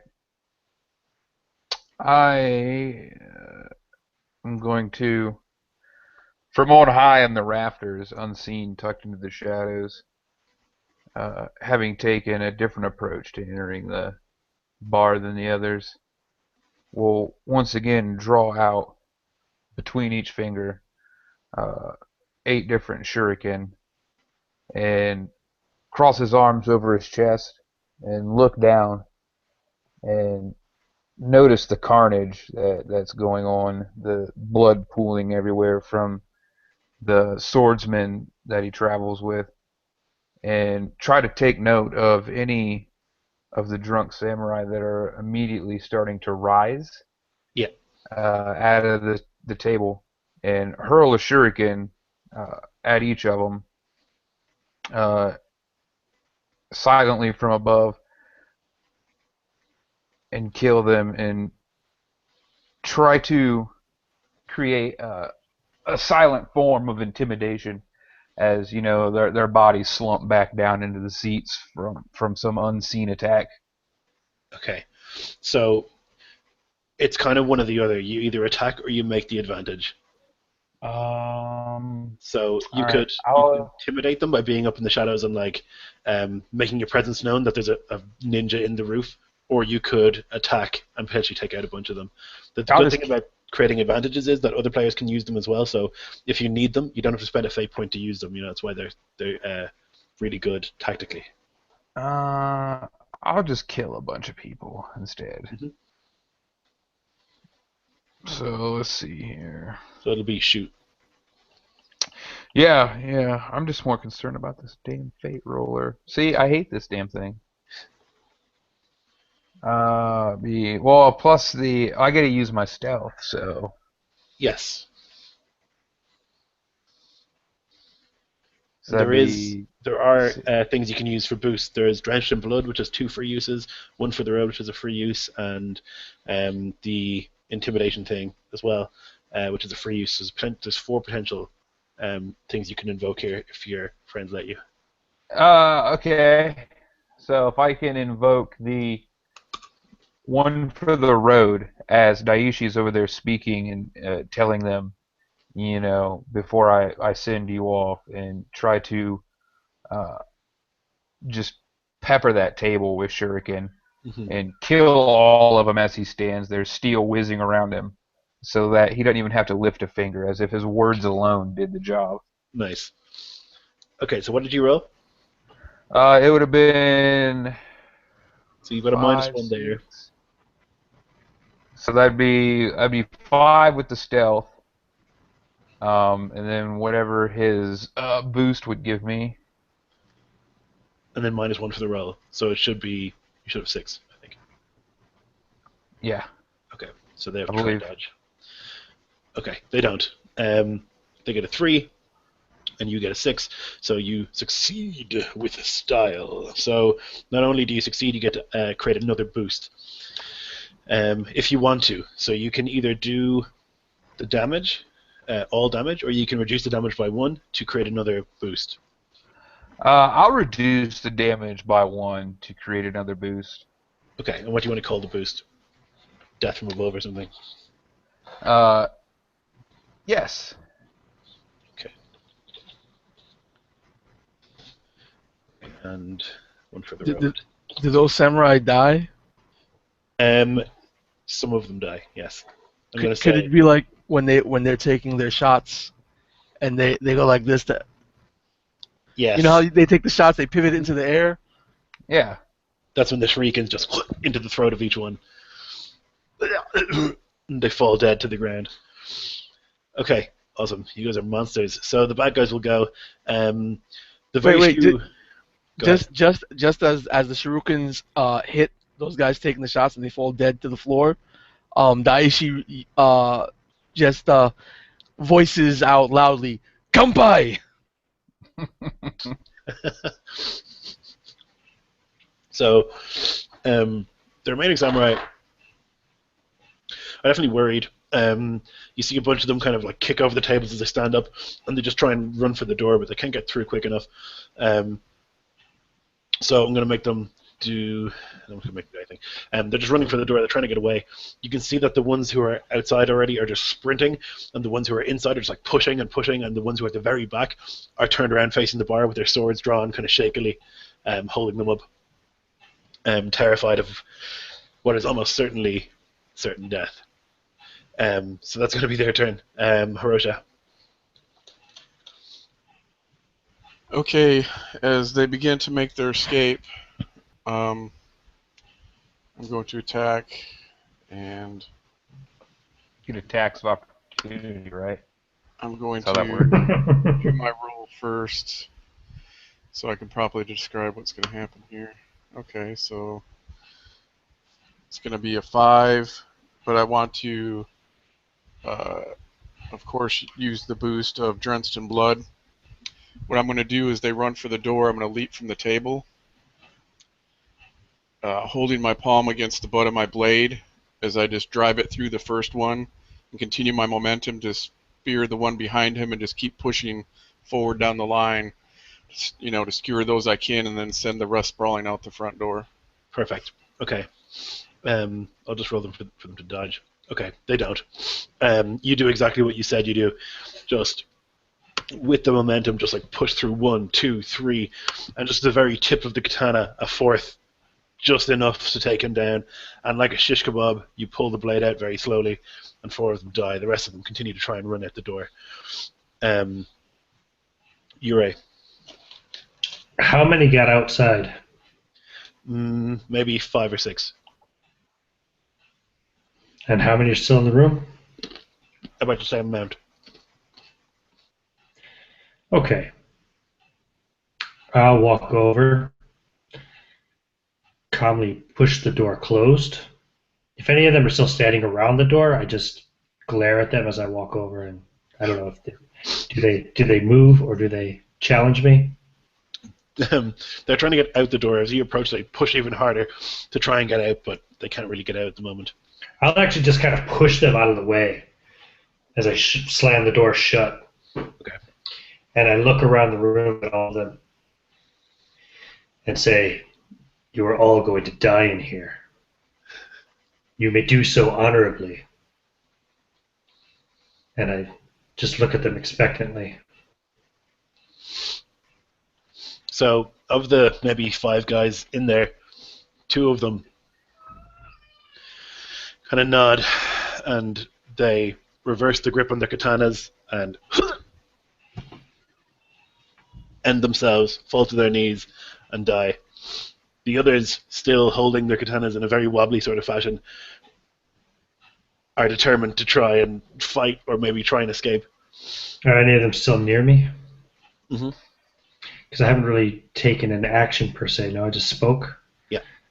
So one of them, I'll just I'm gonna go for the leg. Gave him a chance to die honorably. Chose otherwise. Mm-hmm. That did not roll because I haven't put any numbers in there. 4 dice. Clear what's there. Sorry, 4 dice. That's a 4. Okay, and try and jump out of the way. Wow. Okay, he does. Holy shit! Seriously, Don't jumped see out that of the very way. much.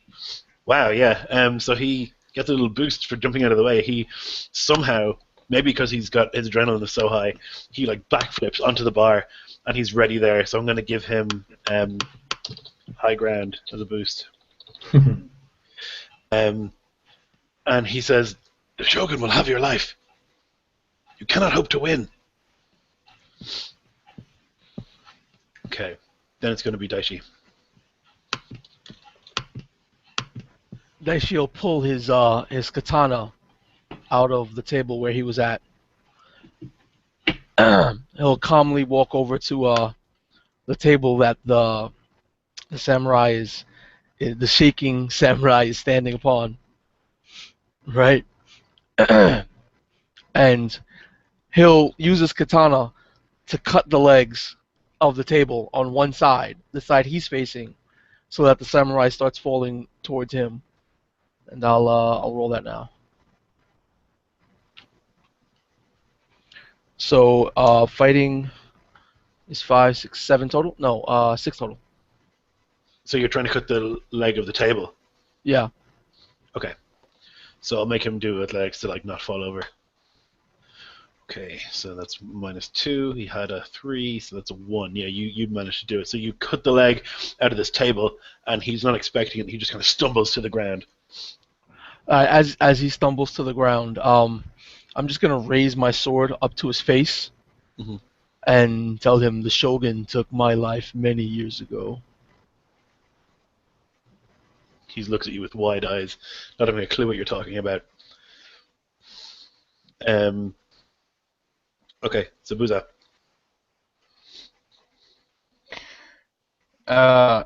So how many are still remaining in the building? 2. 2. All right. So once again, then Zabuza will leap over to another rafter to gain a better vantage point. Just an amorphous black blob slides across the ceiling as this happens, and in mid-flight, as he's coming down to land, his arm will lash out, hurling 2 different shuriken, one at each target, aiming for their throats. Okay.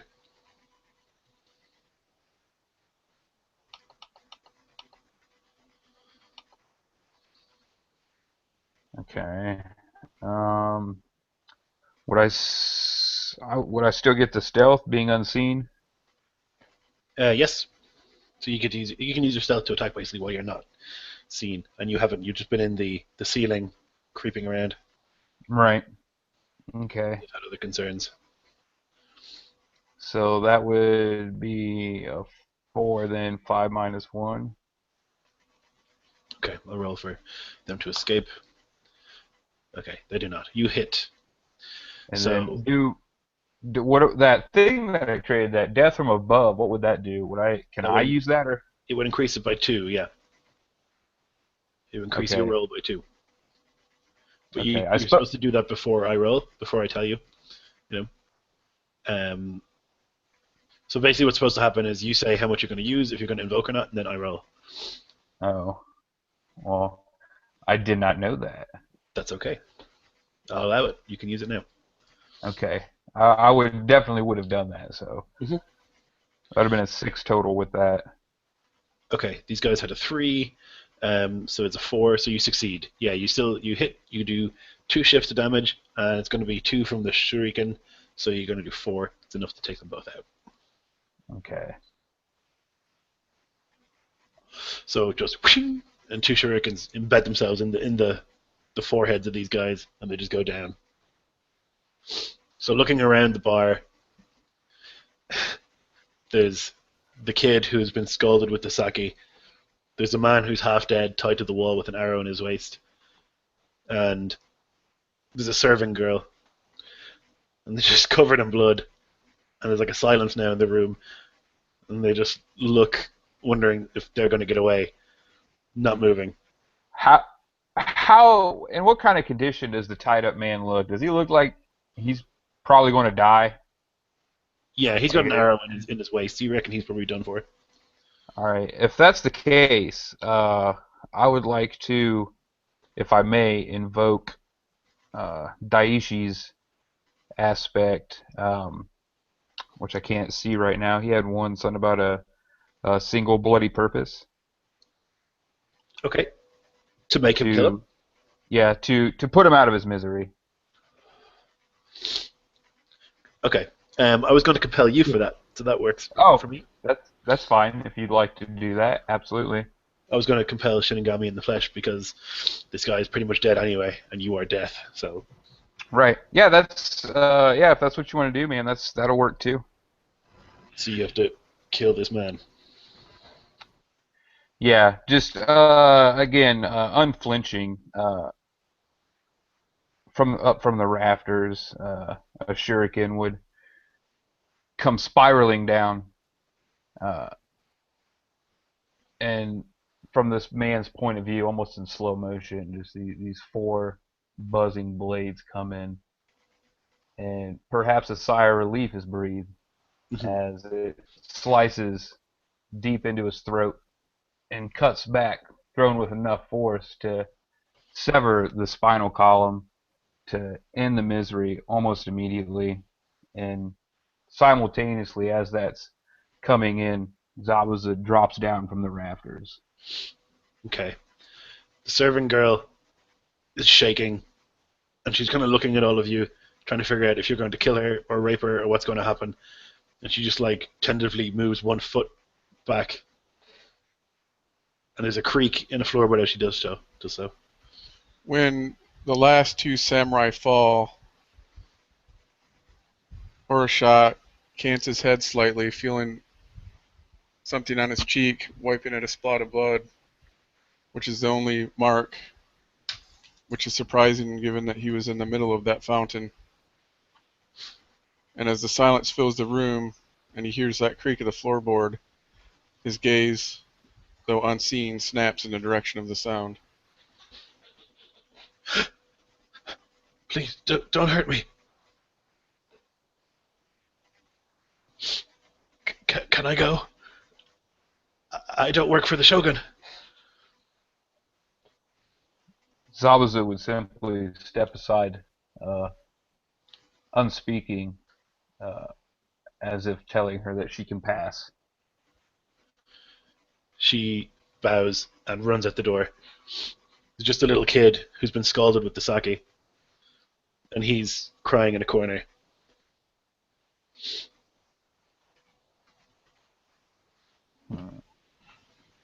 How bad is he scalded? It's not life-ending, but it's pretty bad. He'll be disfigured for sure. Yurei starts to strip off his kimono, which is now showered in blood. Underneath, he wears the fudoshi, the kind of diaper-looking folded white, like underwear garment. His body is covered in scars as well from the last battle he fought at his master's home, protecting the master's sister and her child before they were slain by the Shogun's men. He makes sure that the boy sees the scars on his body as he pulls out of his pack a new all-white kimono, the traditional harikiri garment, and starts to put it on. And he says, "Stop your crying, boy. There are worse things in this world than scars." You see the boy sniff. Okay. And he like stands up. You can see he's like quite badly burned from probably half his face down his right half of his body. It's got to be agonizing, but he's like trying to not cry. Mm-hmm. How old is he? He's probably about 10. Daishi will go to one of the corpses of the Shogun samurai and pull from their waist a sheathed wakizashi. Walk over to the boy and lay it at his feet and look him in his eyes. Always remember, boy, there is no honor to be had. If anyone threatens you, use the blade. And then he'll just turn and walk away. He nods. Hi. And he picks it up and it's huge in his hand. And he kind of grips it. And does another sniff. And then goes to walk upstairs. Okay. So having murdered most of the village, or most of the samurai in the village anyway, eventually the people of the village come to the inn to find just carnage everywhere.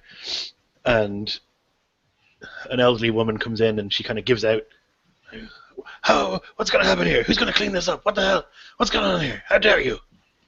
You don't look busy, woman. Why, yada, you come around here and you just kill all these men. Now the Shogun's going to send more and it's going to be this whole thing. And you come in here and you make this mess. And who's going to run the inn now? And blah, blah, blah. She's just like freaking out and giving out to you. Is there no innkeeper now? The innkeeper was killed by the Oh, samurai. the innkeeper's killed. Shit. Okay. You'll see Daishi sitting at a table drinking some more sake, with some of the corpses still at the table alongside him. He'll turn sharply to the woman and yell at her, "Soon the Shogun will be no more, and if you wish to see that day, woman, stay your tongue." As he's saying this simultaneously, Zabuza would just fix a hard, unflinching, emotionless gaze on her. Just in the sense that he has no problem ending her life just as easy as the others if she doesn't stay her tongue. So she asks you, why are you in the village? What are you doing here? You're clearly not working for the Shogun.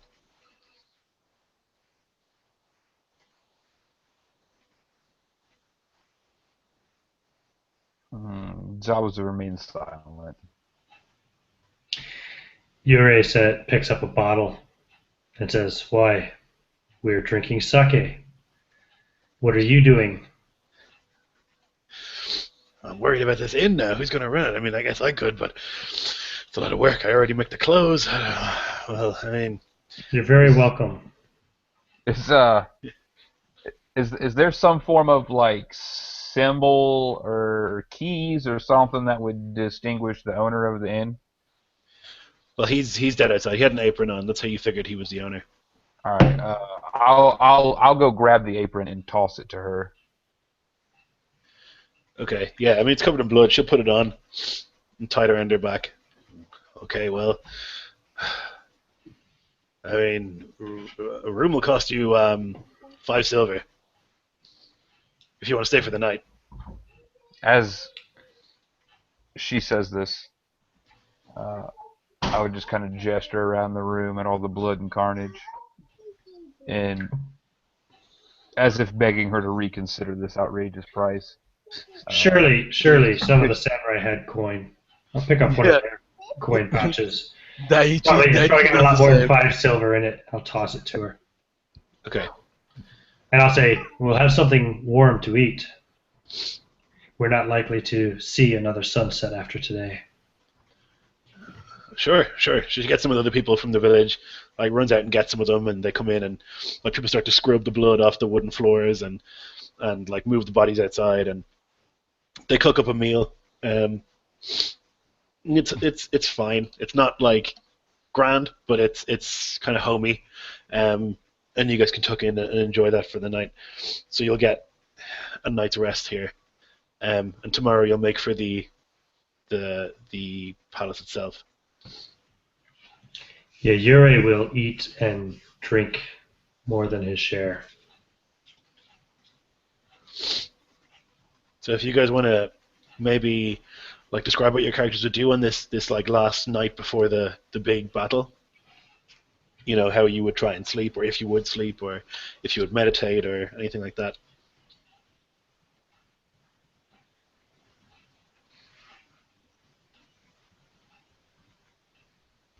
After eating a small meal and foregoing drink, once night settles over the town, he leaves the inn, walking out till he gets a clear view of the sky.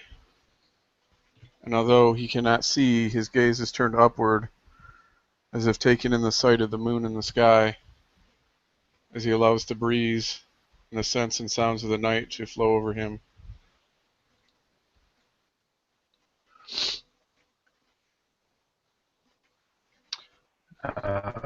Zabuza would be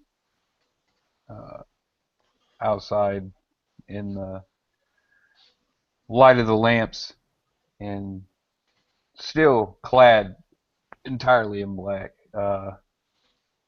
both as to mask himself from the presence of others in shame, just as much as for his line of work. He writes calligraphy, beautiful, beautiful script at that, and anyone who would happen to be able to read it would see that it's a memoir to his deceased mother and father.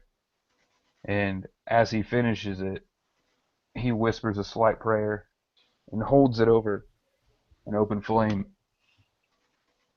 and it starts to burn and raises it up into the air, the ashes spiraling up from the warmth of the heat, and lets it go.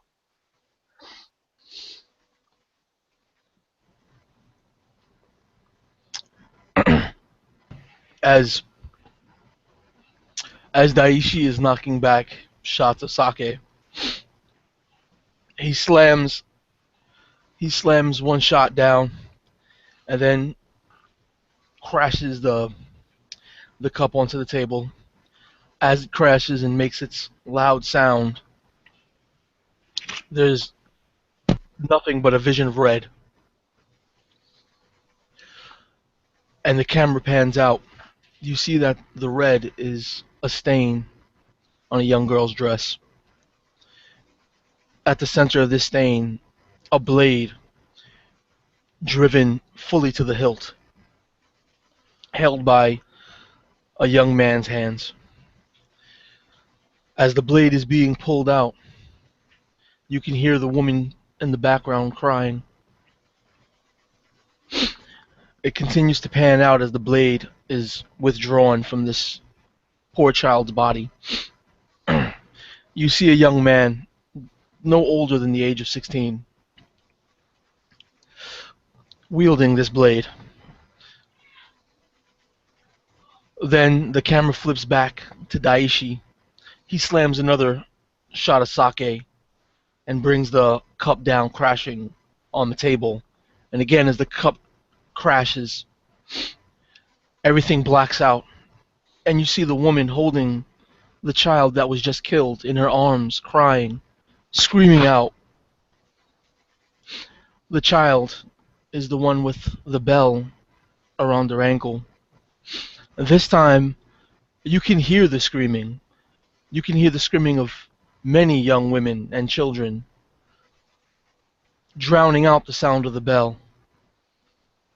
The screen flashes white again, and you see Daishi taking another shot of sake, slams it back, and then crashes the cup down back to the table. And once again, with the loud bashing of the cup, the scene goes black and you see the woman holding her child.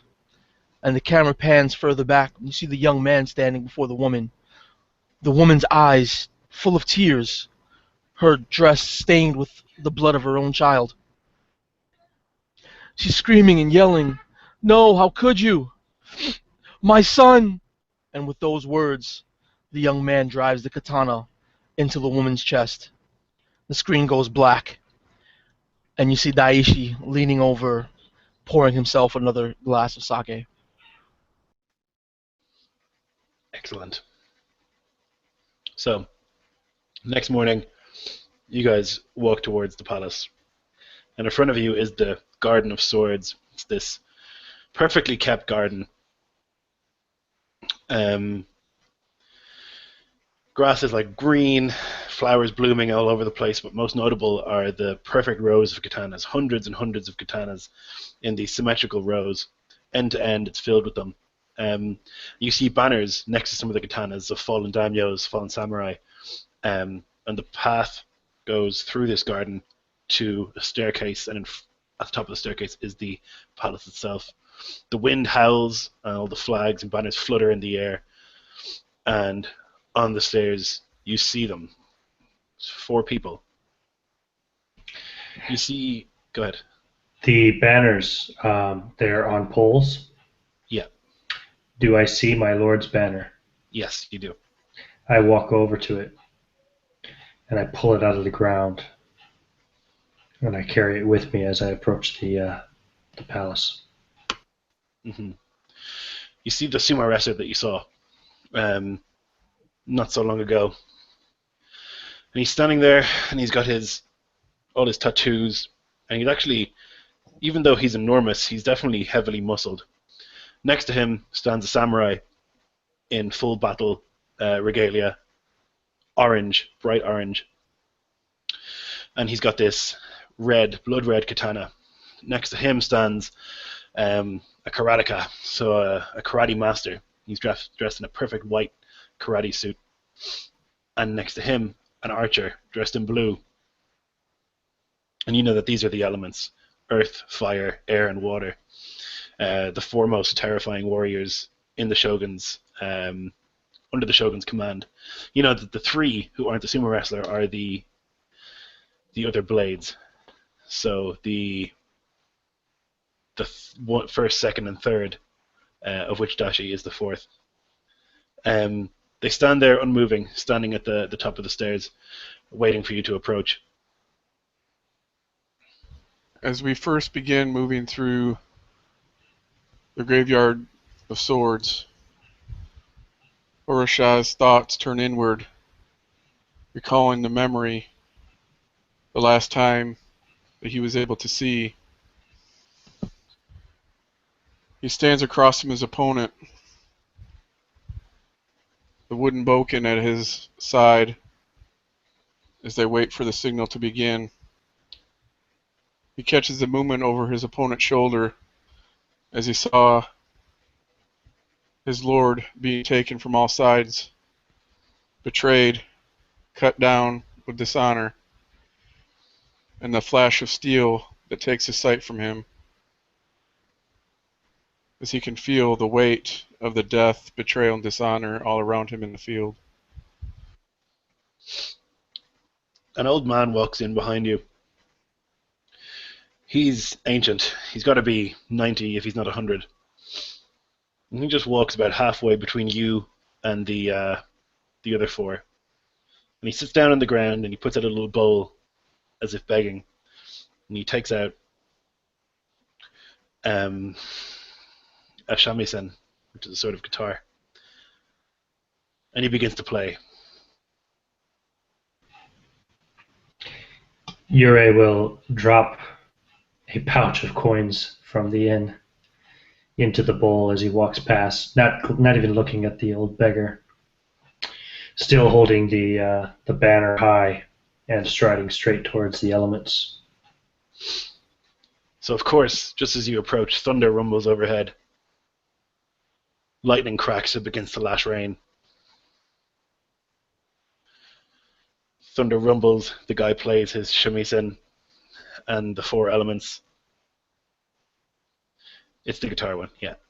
The four elements kind of as one get into a ready stance, and the sumo shouts, "You will come no closer, or you will die. The Shogun will not be seen by such impure eyes again." As the clouds are forming, and the old man is playing the shamisen.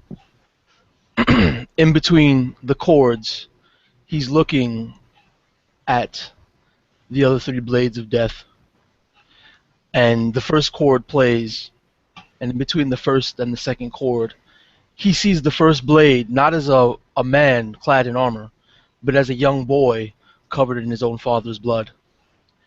Between the second and third chord, he sees the second blade, again not as a grown man in armor, but as a young boy standing crying over his mother.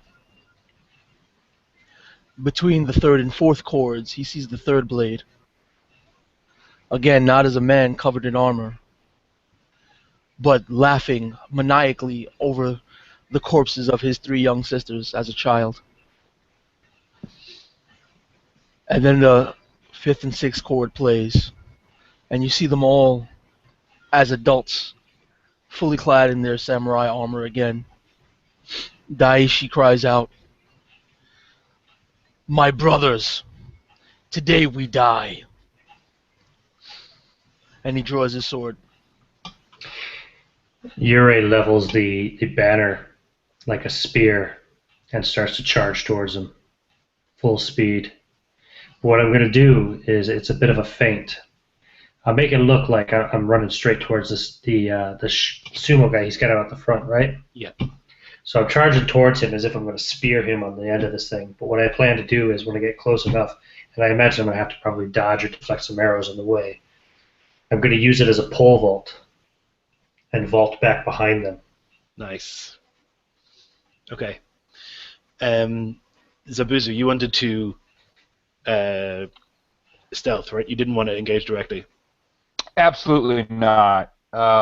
In this field of swords, if that's what it is, I'd like to use that to my advantage. Mm-hmm. Throwing the light everywhere. I assume these polished steel blades like a hall of mirrors, and try to stealth around, preferably before they even have a chance to notice there's a fourth figure. Okay. And So go ahead and roll a stealth for me. all right, You're gonna need to beat a 4. a 4. Sorry, a 6. I forgot how high your stealth is. Now 4 sounds good. It's gonna be a 6. All right. These guys are, especially the archer, has eyes like an eagle. Yeah, I figured the one I'm gonna try to murder. All right.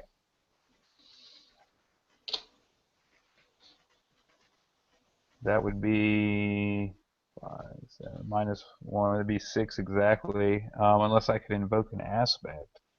I You have could. some faith. There are aspects in the scene. They are Howling Wind, Garden of Blades, and Epic Showdown. Those are the 3 aspects that you can use if you pay fate points to invoke them. What would Garden of Blades do exactly? It's up to you. I mean, if you can make it make sense in a way, then that's how it works. All right. It'd probably be easier just to use my one with shadows to beat it. So I'll just do that to win the check. Okay, sure. So you managed to hide, kind of disappearing into the field of blades. What about the other 2? Are you charging forwards with Yurei? Yeah, what I would like to do is, as he begins charging forward, I'm going to lean forward, crouching low, my feet moving quickly as I take up position behind him, using him to block the sight of the 4 of me, so that when he leaps out of the way to do his feint, I will charge forward, driving my blade towards the sumo wrestler that stands in front. Okay. And Daishi, you're charging? Yep. Okay. Yeah, Dashi. You'll see Dashi. It doesn't even look at first like he's running forward. It almost looked like he's letting the weight of his body sort of allow him to fall forwards. And just as he hits a 45-degree angle and it looks like it's almost too late, he'll just start running forward at full tilt. They begin to rush towards you guys as well, and as the guy hits a certain chord, the thunder rolls and it sounds like a drum roll. And you guys are approaching each other. The archer draws, and it's an enormous bow. It's much taller than he is, and a huge long arrow pulls it back to his cheek and lets go and fires. Since Yuri's at the front, he's going to fire at Yuri. Excellent. Okay, so he's got a 6. Okay, well my base is a 6, so let's see what I get. I got a 6. Okay. I'm going to give you a fate point to invoke one of his aspects. And his aspect is Zen Archery, so it's going to bring it up to an 8. Can I use that fate point to invoke the Howling Winds? Or is that a free invoke for Howling? Oh, no, I'd have to say that before, wouldn't I? No, you can use it to invoke Howling Winds. It's not free, but you can use a fate point to invoke it. I'll do that. Okay, you do. So the arrow whistles towards you, but then the wind is so strong and the rain is almost horizontal and the arrow just goes slightly past, whizzing past your ear. The banner's flapping behind me because I've got that part to the back, and the arrow actually pierces through the banner. Mm-hmm. Nice. And I glance back at it and I look at him with murder in my eyes. Okay, so I'll have everybody roll. For initiative, we did fight last time, we'll do that again. Okay, so anybody who gets over a 7 will go before the bad guys. Anyone who gets below will go after. Alright, well, Garbage. what is Well, initiative? I hit 7. Okay, well, you can go first then. What do you add to that again, if anything, Lloyd? It should be your fight skill. Fight skill, okay. So, I got 3. I'll do it again. 4. Why is it? I'll just roll them individually, I guess. So it would be a 6 total.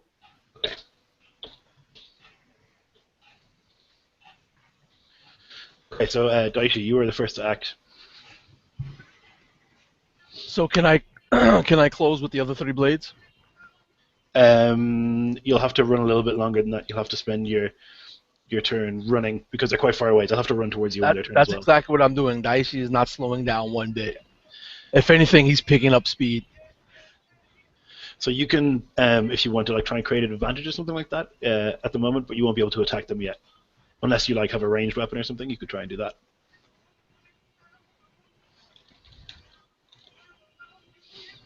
I'm good. Okay. All right. They go. The archer, with impossible speed, has drawn another arrow, pulled it to his cheek. Let's go. He's going to fire at Yuri again. Wow. Okay, that's 8. That is also 8. Okay, so it doesn't do any damage, but he gets a little boost, and the boost is target acquired. Okay. So he can use that on his next turn. The samurai raises his sword up here and just begins to start screaming and charges down the stairs. Ah! Rushing down towards you guys.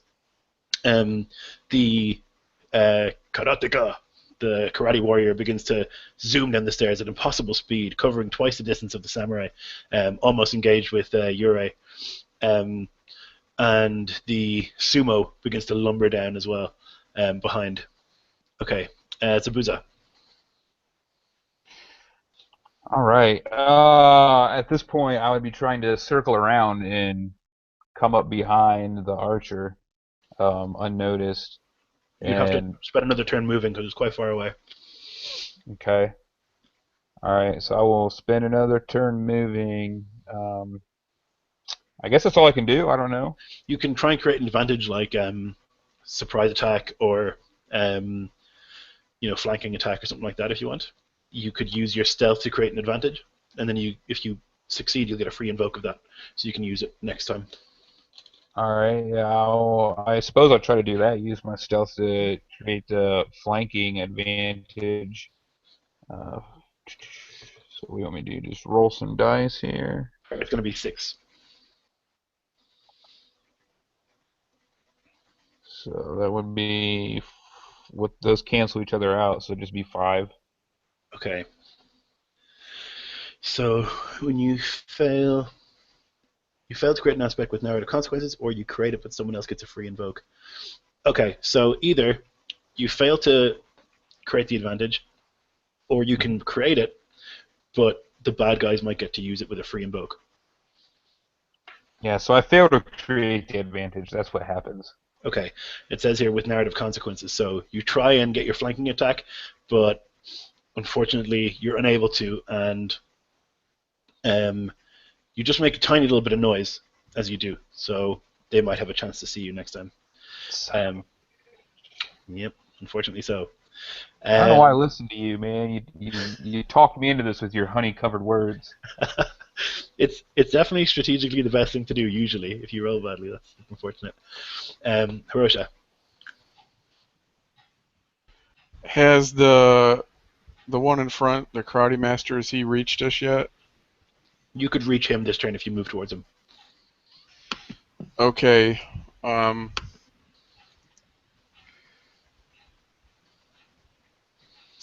As I was pacing behind Yuri, as I hear the movement approaching closer,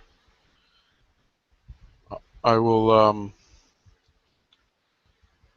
instead of waiting to engage, I will leap over him to engage with the karate master rather than sumo.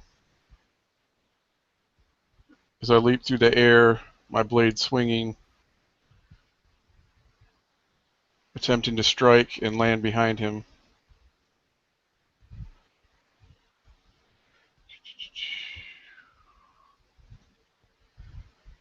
Oh, come on.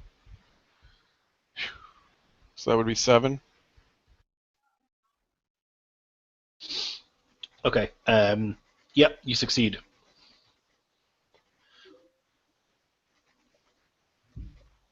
So this is to hit him, right? Yeah, basically what I did is I was ducked down behind Yuri as we were running forward. Yeah. And then I leapt over him, brought up my blade to slice down as I passed him at a leap to land behind him. Okay, perfect. So you will get to do. He had a 5, and you got a 7, right? So that's going to be 5 shifts of damage, or you can lower by 1 to get a boost. Oh, no, Yeah, I would like to. You didn't succeed with style, did you? No. Okay. So then just the. Yeah, it's just going to be the damage. Okay. Ouchies. Okay, yeah, you slice down behind this guy, cutting through his karate robes. Okay. Yurei. Okay, can I still try to vault towards the archer? Yep. How would that work? Say, would it just be a movement, or can I combine it with an attack, or? It will be an overcome, so you need to roll your athletics, and you have to beat the target I set, and if you do, you'll be able to do it. Okay. So the target I'm going to set for you to vault. What's your athletics? 4. Okay, I'll set it at. Let's go for 6. Okay. And if I want to invoke anything, I can do that after the fact, yeah? Mm-hmm. Okay, so I'll just roll first, see what I get. Okay, I got a 5. So I want to invoke cold and hard as steel as I'm vaulting myself over and into this archer. I'm just basically trying to come down on top of him and throw him off of his game so he can't keep shooting his arrows. Perfect. You do. You leap, and with the vault of the the banner, you're able to go way further than you usually would be, and you land pretty much right in front of this archer. Okay, very nice. Daishi, you're up again. Could I engage at this point, or am I still too far away? You can engage with the karate master. He's close enough. All right, so that's what I'm doing. I'm just charging straight forward towards him, and I'm going to bring my blade up to swipe at him. No, that's the wrong one. No, that's the right one.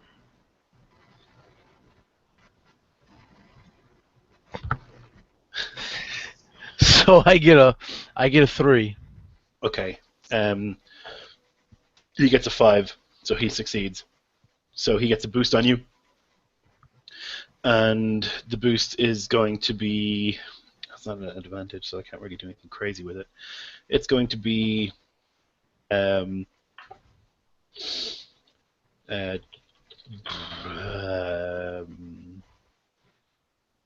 Dragon Stance.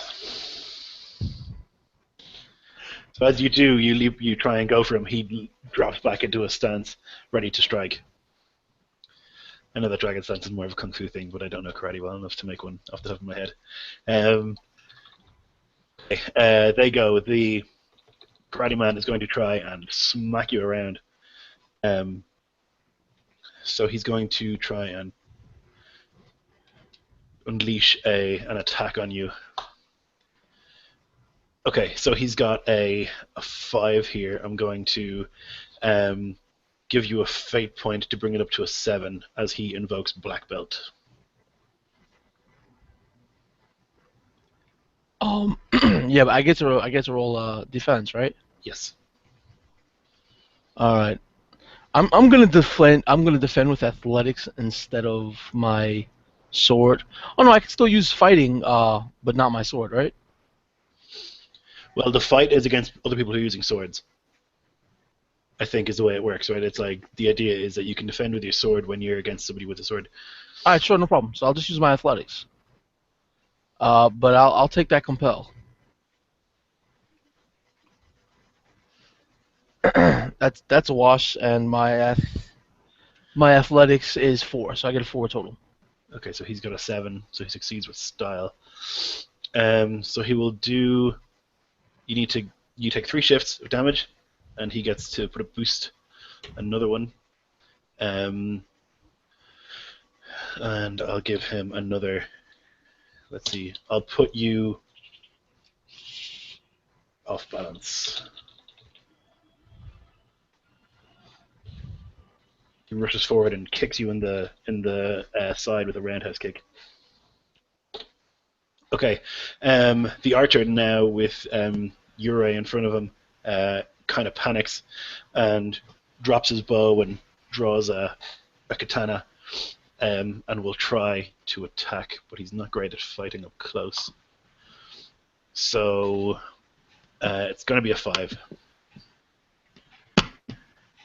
That's going to be a 7 on my defense. Nice. Okay. Do you have any stunts related to when you defend really well? Do you have riposte or anything like that? No. My only defense stunt is Arrow's Path.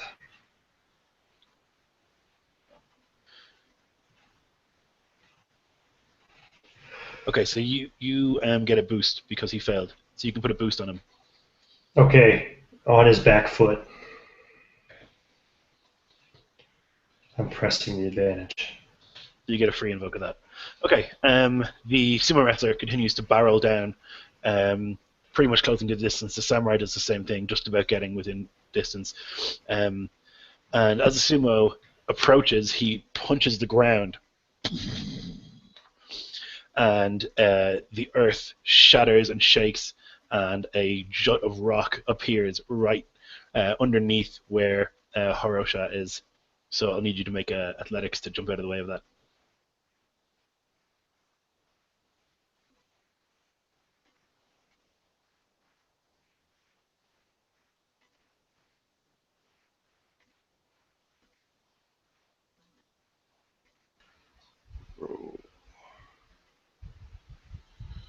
So, can I invoke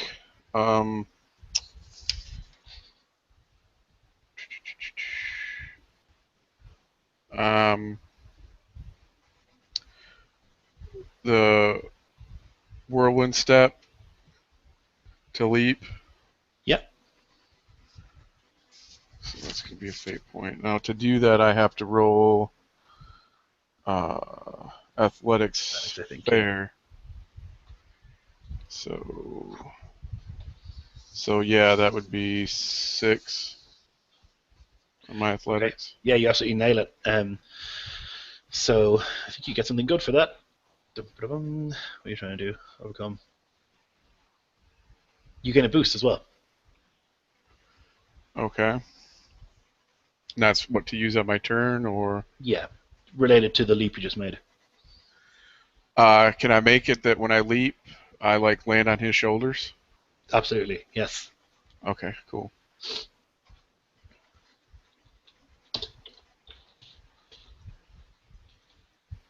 Okay, so then it's going to be Zabuza.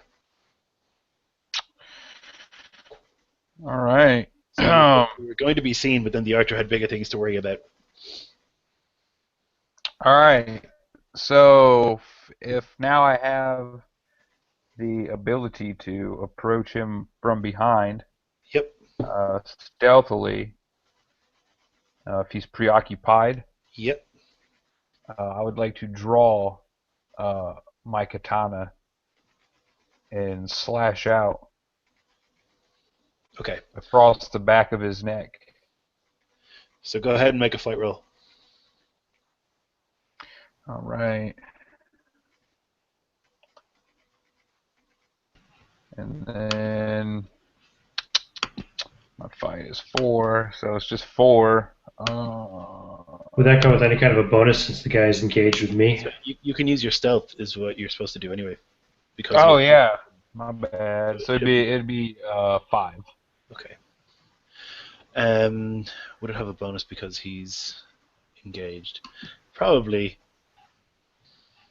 Like flanking or something. Yeah, I mean, there's you could use the on the back foot. The advantage that Uri created, or the boost, because Okay. But that would mean I don't get it, right? right. I'm just going to roll this guy's defense and see what happens. Yeah, do that. Okay. So he ends up with a 5, so it's a draw. I'm not super confident on how this works, so I'm just going to go with what it says here. So that means you get a boost, but you don't hit. All right. You get a boost that you can throw down. All right. We'll do the the flanking boost. Yeah. Okay, perfect. You got that for next time, or somebody else can use it potentially. Okay. Then Hirosha, you are on the shoulders of this sumo wrestler. Is it? Okay. Sorry. No. I thought. Oh, that's right. Hiroshi was defending last time. Sorry, I got confused. Thought I got skipped, but I was wrong. So as I leap over the uprising of Earth and land on the behemoth's shoulders, I kind of leap up again, spinning around so that we're facing the same direction. And then I just fall behind him as I bring my blade, trying to stab him right beside the neck and his shoulder. Okay. So, let's see. Yikes. Ooh. So that's what, a 2 then? So 3, yeah, that's a 2, and then what? You had the on the shoulders boost. So that would make it 4.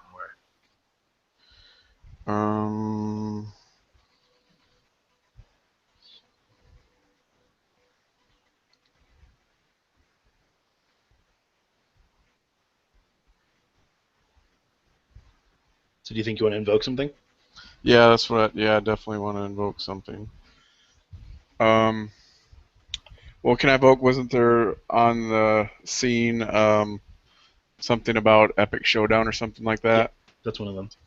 Yeah, so I'm gonna go ahead and invoke that. Okay. So they'll put you to a 6. Okay. Okay, so this guy's going to roll. Okay, he gets a 5. So you succeed. So you'll be doing 4 damage.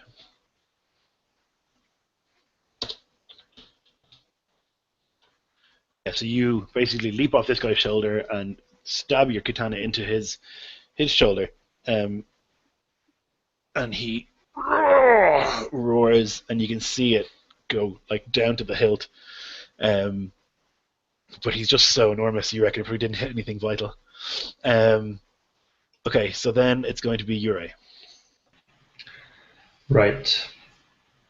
So Yurei just drew his sword to defend the attack the archer had made last time, deflecting it and knocking him back on his back foot. The archer then kind of had to defend himself against the attack from behind from is it Zabusa? Yeah. Yeah. So what Yurei is going to do now is do a quick overhead two-handed strike. He's going to try to finish this archer off. Kind of a power attack. So let's just roll first. Or, well, I'm planning to use the back foot advantage as well. So, wow, that'll make it a 10. Wow. Okay. So this guy's gonna try and dodge. Could you try to finish this archer off? Okay.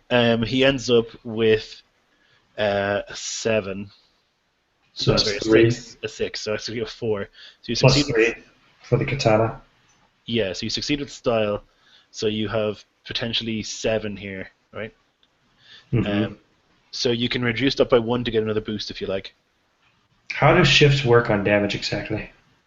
Well, and it's different on these guys. With you guys, it's like when you take damage, you can fill in the boxes you have. You can fill in one box when you get hit, and then if you have more than that, you have to take a consequence. These guys, I've just given them health, and when it goes to 0, they're dead. Okay. No, I'll go for the full damage. Fuck the boost. 7. Okay. All right. Yeah, you're gonna put a consequence on him, a major one. So like something pretty heavy, like a lopped off arm or something like that. That sounds perfect.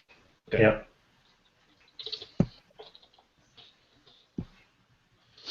Okay. Then it is Daishi again. Buckling over after taking that hard kick to the midsection, Daishi is leaning over with his sword. However, the opportunity presents itself as the sword blade is poised to strike at the monk's knee. So he's going to swipe, and I'm going to invoke one of my aspects, and it's going to be no honor to be had. So because there's no honor to be had, he's going to try to cripple him. Okay. So are you trying to create an advantage here, or are you trying to attack him? No, I'm attacking, but I'm spending a fate point to use one of my Sure. Okay. aspects. So it's only a total of 7. Okay, so he'll try and dodge. Whew. Okay, yeah, he succeeds. Let me just check his stats here. Okay, he's got a. All right. While you check that, I'll check Dice Stream. Okay, he actually gets an 8 total. So what did you get? 5? 7. 7. Okay, so he doesn't succeed with style or anything, but he does succeed. So he puts a boost on you, and it's going to be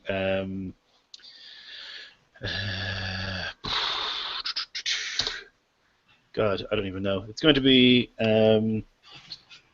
finish him. Okay. Then it's going to be their turn.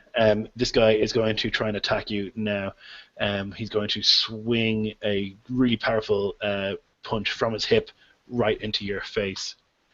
That's going to be a 6, and I'm going to use that boost I just got, so it's going to be an 8.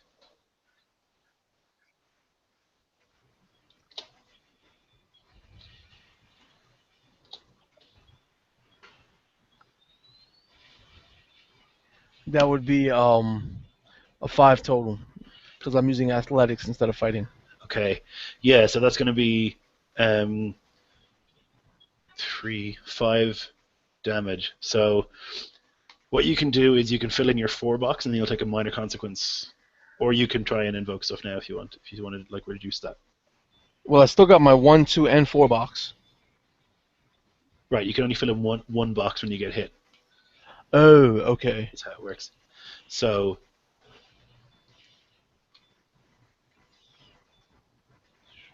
yeah, if you go to fill in your 4 box, you'll take like a minor consequence. Now I'll use a fate point and invoke Epic Showdown. Okay. So that'll bring you to a 9. Well, how much was the total? He had an 8. I think you had a 7. Oh yeah, that brings my total to 9. Yeah. Okay, so then you succeed. So that's good. Let me check. Defend, success. Yeah, you avoid the attack. Okay, so you just like take a little move back like an inch, and the fist just stops like an inch, and you feel the rush of air that would have connected, but you just barely avoid it. The sumo turns and tries to just bat the blind samurai. So he's going to try and swing with an attack here. Okay, so it's going to be a 4.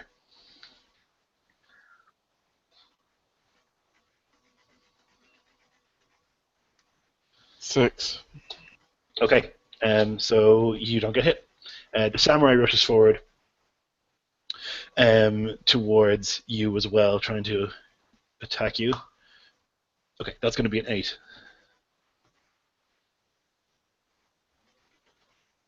So he rushes forward and with incredible speed swings his katana at you. Yikes. That's going to be 2. Okay. So he's got 6 over you. So his katana does 3. That would be 9. So he's going to make a boost for sure. The boost is going to be knocked down, and then it's still going to be 8 shifts of damage. Jeez. You can invoke and stuff if you so choose. I don't have any fate points left. Shit.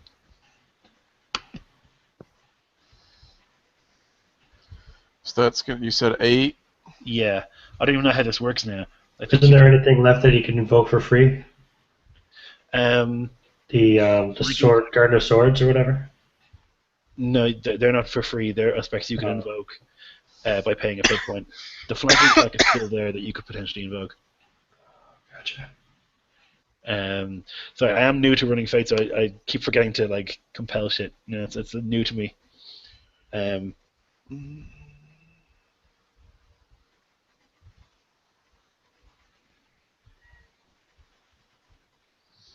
So I don't even know how this works with damage. I think it's like you fill in your 4 box, and then I think you take like a medium consequence.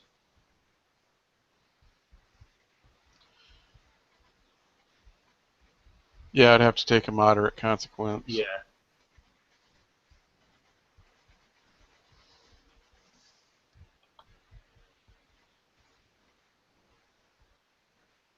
So I don't know, what would you want that to be? Something like flash thigh or something like that.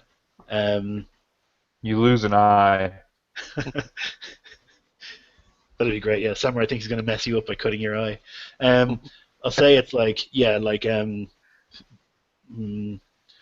gashed leg, Sure.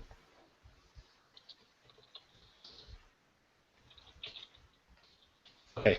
And then we've got the archer who is in serious trouble, missing an arm, and the archer is going to try with just one hand swing. I'm going to bring his skill down to a 2.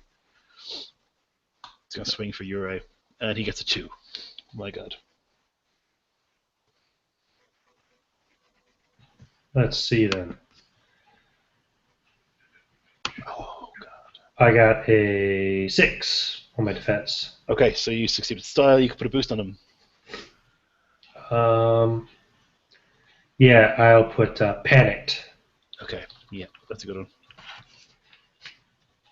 He's breathing heavily. He's losing a lot of blood. He knows he's pretty much critically wounded. He definitely is. Yeah, he's in big trouble. Zabuza. All right. Seeing that Yuri pretty well has this archer in hand, he's going to disengage, and I believe Hirosha. How is he faring exactly? Is that big samurai or not the big badly, samurai? yeah. Yeah, the big Su. He's between the sumo and the samurai at the moment, and the sumo missed him badly, but the samurai rushed up and just slashed into his leg, and you can see that he's having trouble even standing on it at the moment. Right. I will rush over, if I can, silently, if they're preoccupied right now. Okay. What I'm going to do is I'm going to compel Shinigami in the flesh to make you kill the person in front of you and not go there. So you can either take the fate point and do that, or you can not take the fate point and, or you can pay a fate point and go do what you want to do. Right. Fate point is tantalizing. Thus the mechanic of the game. Right. He gets He gets the fate point because you've compelled him, and he can spend it immediately, right, to do what he wants. Is that how it works? No, like he either takes the fate point that I'm offering him and does what I tell him to do, or he spends one of his own to resist it. Yeah, I want to take the fate point and kill the archer. Sorry, Hirosha. Okay, so go ahead and attack the archer. Alright, is this with fight now? Yeah, he knows you're there now, so. Right. No, we don't. Come on. Be good. Considering he defended against your attack last turn, I think he does. Yeah. Dude, this is the worst dice roller ever. That'd be 3. There's Unless free invokes unless of the lopped off arm situation, so. Yeah, I want to snatch that free invoke up. Take advantage of him not having an arm and attack from that particular side, where Okay. he doesn't have a member to defend himself. So what's your total roll? It would have been with the +2, I imagine. From it'd be 5. Okay, yeah, you hit pretty heavily, so he ends up with a 2. So you'll do potentially 6 shifts of damage. Okay. Or you can create a boost if you like. To do 5 and do a boost instead. Yeah. So the boost is like relevant to the combat you're in right now with this guy, you know? No, I'm just going to Shinigami in the flesh. All the damage he can have it. Yeah. Okay, you stick your katana in this guy, pretty much cutting through his ribcage into his heart, and he falls dead onto the ground. You lock eyes with Yurei for a second. All right. See, I kind of turned my head in a silent gesture and nodded over towards Hirosha, who appears to be in trouble.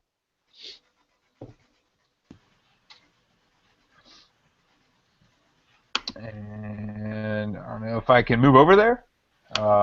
Yeah, you can. You can run in that direction. Yeah. Would I be able? Are they pretty preoccupied? Would I be able to do the stealth thing over there, or how would that work? You'd have to do the stealth on the next turn. You could move that direction and then do a stealth next turn. Because they are fighting Hirosha and Daishi. Right. Yeah, I'll definitely move over there for sure. Okay. All right. Next up is Hirosha. Okay, as the samurai comes up behind him and slashes his leg, he falls to a knee, leaning forward, resting on his blade. He eyes the man in front of him, remaining in the kneeling position, then suddenly lunging forward, making an upward slash with his blade.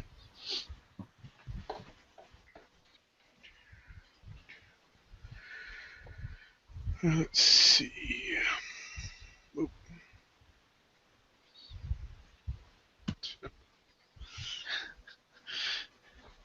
So that would be 3. Right. Dice roller shit. Okay, so this guy gets a 4. Okay, so he succeeds in defending. He blocks your blade with his. Then it's going to be Yurei's turn. Yurei, the path to the Shogun is open, so I'm going to compel you to go after him with your blinded by hatred. So you can take a fate point, or you can pay me 1 not to do that. Ooh. Mr. Compel's a lot over here now. Yeah, I forgot to do it, and I realized you guys now have no faith points, so I'm going to compel the crap out of you from now on. You there, Ian? Sorry, I was muted. I was talking, but Okay. so yeah. So I look back and I see the guys still back there fighting the others.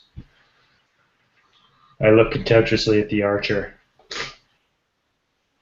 I shake the blood off my sword and sheathe it, and walk into the temple or the palace. Okay, so you get a fate point.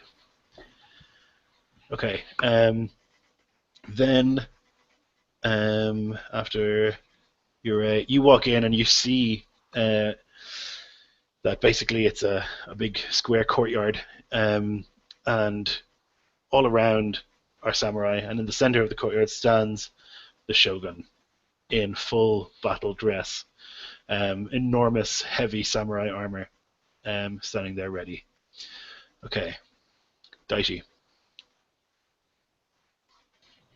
Yeah, as the unarmed master's fist flies towards Daishi's face, then just happens to stop just short of his nose. The fist consuming his vision, Daishi blacks out for a second and remembers the last time he seen his father, when his father's sword was swung and reached that close to his own face. He could almost feel the cold steel grazing the bridge of his nose. He steadies himself, brings his own blade back, swings it at his father, and right before connecting with his father's form, he returns to reality and sees the karate master in front of him Okay. and doesn't do well. I get a -1, so that's it's only a 4. Okay, he gets a 7, so he succeeds with style. He gets a boost, another boost. This boost is going to be, I have you now. He's got like half a dozen boosts on me. Keep forgetting to use them. He's probably the toughest of the bunch, to be honest. Okay, then it's their turn. It wouldn't be so tough if Dice Stream actually liked me. He's going to, seeing that he just effortlessly dodges out of the way of your attack, he's going to use the momentum of his dodge to swing his right leg in a crushing roundhouse kick and try and kick you. Oh, it's an 8. And I'm going to use my boost to make it a 10. What the fuck? Merciless. Mr. Miyagi's a bad man. He certainly is. You said you got a 10? Hmm. That is terrible. Do I have anything that actually helps me? Could- What I'm going to do is I'm going to compel you to take the hit because no honor can be had. Could I compel You know what? Hiroshi Yeah, fuck to it. the sword that defends and throw himself in the way? I don't know if that would work because he's currently engaged between two big bruisers. I'm not sure that he could like jump out of the way in front of this kick. He's the fastest blade in the land. He is. So yeah, you know what? Because there's no honor to be had. As Daishi misses his swing yet again, and the other blade just effortlessly dodges him. In the same motion that he was making with his swing, he spins his sword around and stabs it into the floor and stands there waiting for this blow to connect. It does. It crushes into your thigh, absolutely shattering it. So you'll take fucking so much damage. You have to make a defense roll anyway, but it's going to be a lot. I only got 2 pluses on my defense roll. Okay, so what's your athletics? 4? It's just only a 6. He has 4, so he'll do 6 shifts. So do you have a 4 box left? Yeah. Okay, you fill that in, and then he'll do a consequence, which is going to be. It's not as bad as I thought it would be. It's okay. It's not nearly as bad as I thought it would be. It's going to be. Can't be a broken leg. It's going to be. It's going to be. Dislocated knee. Dislocated knee. Perfect. Yeah. That's perfect. No, it's not. Rolled a 10. Not that bad. It's not that bad. It could have been much worse. Yeah, you could be me. I would have rather it was much worse than a dislocated knee. That's pretty bad. Try running with that. That's just enough of a fuck you. Yeah. The samurai at Hirosha is going to take a swing for him. Okay, it's going to be a 6.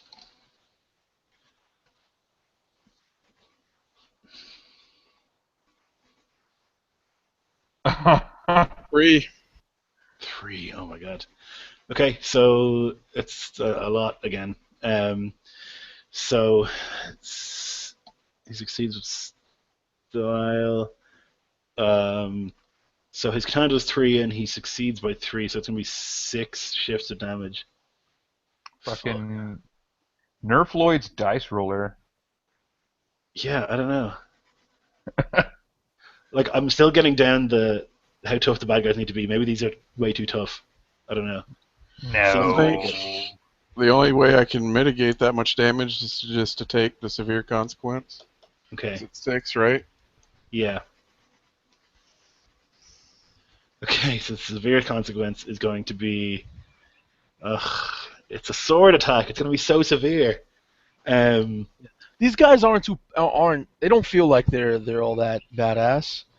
It's just that, like, me personally, literally every roll I did fucking sucked. Was all negative. Has been atrocious, yeah. So that's what's making it a hard battle. Mm-hmm. If the rolls were at least average, our performance would also be average. If the rolls were good, then we would actually be beating the crap out of your guys. Yeah, they have skills on a similar level to you almost. So, okay. Yeah, that logic was flawless, Nelson.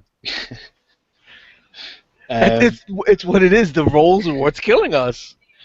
The severe consequence is going to be broken blade. Does it have to be a physical consequence on you? I think so. I'm not. Yeah, I think it probably does. So Okay. I don't know. I mean, like He take could a have broke hand my or blade. something I like would have that. been happier with a broken blade than a dislocated knee. Okay, yeah, I'm going to say that, yeah, severed hand. That's perfect.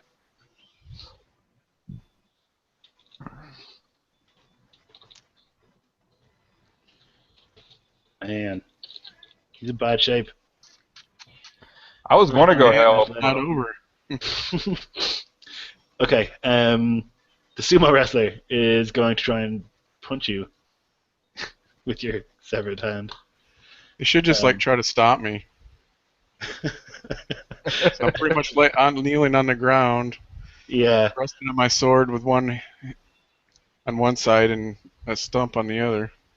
This is going to be a 5. Well, at least that's potentially manageable, right? I'm really afraid to hit this button. I know. Yeah, see? For God's sake. What about, could I 4? compel his appear weak when he is strong?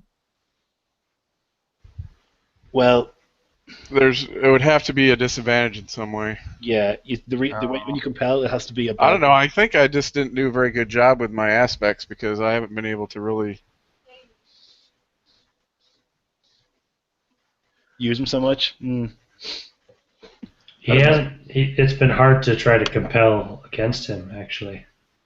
Well, yeah, like you ran out of fate points, so that's why you're not using your aspects. You used a lot already. Yeah, I mean, it's tricky with aspects because they have to be positive for you, but also easily compatible. You know, that's like the real test, I think. So what did you get, Dennis?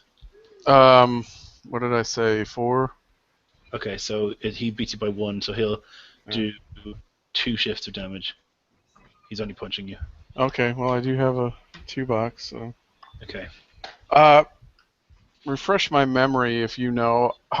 When do they recharge on their? No, they don't recharge. You got to earn them. Never mind. The fate points? Yeah. Yeah. Yeah. Okay. They recharge between sessions. Like the next time you play the game, if you're playing a campaign, Yeah. go back to whatever your refresh rate was. So that was the 3 guys that went. So then it's going to be Zabuza. Well, this is looking pretty bad out here. It's looking pretty bad. I need to kill me a shogun. I'm gonna compel you. The Shadow of Revenge to make you get vengeance on those guys for hurting your friend. What? Fuck those guys. Alright, yeah, fine. I'll take your fate point. I'll take your candy. Damn straight. You should complain. I was compelled to take more damage. Alright, well, on the bright side now, I'm going to blow this fate point to attack. Out of the 3 of the elements, do any of them even look beat up? Not really. I don't even think they've been hit. The sumo's taken a hit. The karateka's taken quite a bad hit, but he's just outclassing Daishi somehow. All right, I'm Mr. Miyagi's a bad man. You saw him like with a cracking kick, like wow, like crack the knee of Daishi, and Daishi fell to the ground. All right, I am going to attempt to backstab this karate guy.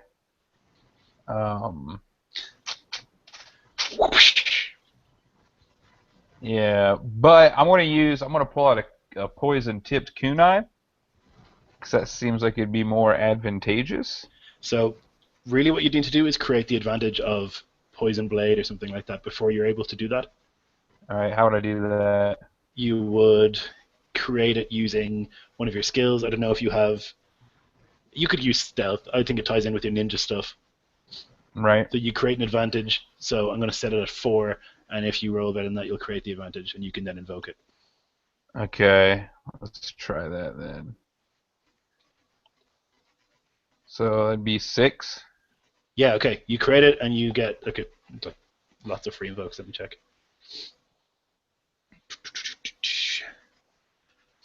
So you needed a 4. Okay, you get a free invoke. So you can use it for free next turn. Okay, so you basically take out like a little vial of poison, you coat a blade, getting ready to finish this guy off. Wait, what the? What? What the shit? Did you just do it again, Lloyd? With them honeycombed again. words. I don't get to actually stab the guy. No, that's what creating an advantage is. I thought you can't, like, to make the poison weapon, you have to create the advantage of having a poisoned weapon, you know? Son of a bitch. You don't just have those necessarily. Alright. I'm sorry. You can retcon it and just attack him if you want. I don't mind. Yeah, I'm just going to retcon and just attack him. Okay, sure. From now on, unless you're giving me fate dice, I'm not listening to any of your advice. Alright, so, let's just try and stab this guy. Does he know I'm there? Is he aware that I'm there? No, you need to... he's not looking at you, so no. He's engaged in a fight with the other guy. I'll throw you a bone. Okay. So let's try to... So that'll be 6. Okay, he's going to try and dodge. And He does not. You connect.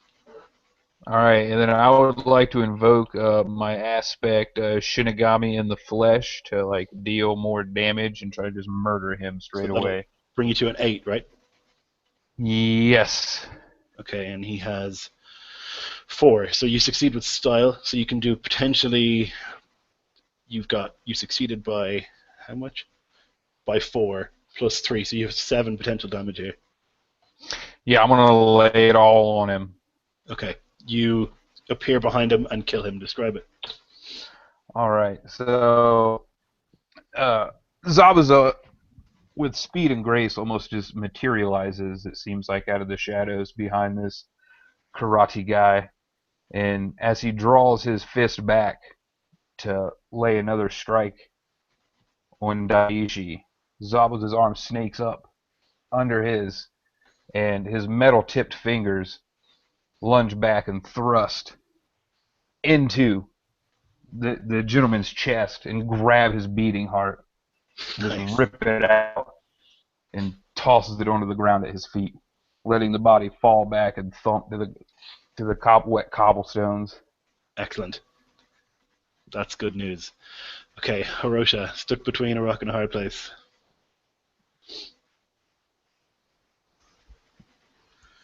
Okay. Well, there's not really much to do other than continue forward. So leaning forward heavily on my blade, my stump of a left hand cradled against my belly. I'm still, as I feel the rain and the wind around me, calling upon my will and my inner strength. I suddenly move with all my force, spinning as I try to take out the legs of the sumo with a slice of my blade. Mm-hmm. Come on, roll. Yay! That's what I'm talking about. 8. Nice. So that'd be 11 total. Shit. Okay, yeah. He 4. So you are ahead by 7, I think. I'm going to give you a fate point to invoke his tough as nails aspect. So that'll bring him to a 6. I need to invoke so much stuff for the guy not to die. Okay, I'll just do the 1. So you're still 5 over. So potentially 8 damage or 7 and a boost. All the damage. Yeah, I'm basically trying to take his legs out. So yeah, I'm swinging with all my strength, everything that I have. Okay, sweet. Yeah, you do. You literally slice through this guy's legs, just under the knee, and go right through like a knife through butter. And he just thump lands on the stumps, screams in agony, and just immediately bleeds out in a matter of seconds, and he falls limp not long after. Okay, that's good news. Yurei. Ooh, here we go. So the Shogun stands before you. Yurei strides into the room with full confidence. And he begins to adjust his kimono, like they do in the movies right before a big duel. Mm-hmm. Pulls up the sleeves. He takes the, I can't remember what the belt is called, and he takes it off from around the waist. He ties it over each shoulder. And he rests his hand on the hilt of his katana, and he says, "Shogun, in the name of my dead lord, Daimyo Watanabe, I have come to avenge the murder of his lord, family, clan. I will not leave this palace until one of our heads rests on the floor." He says, "That's far enough."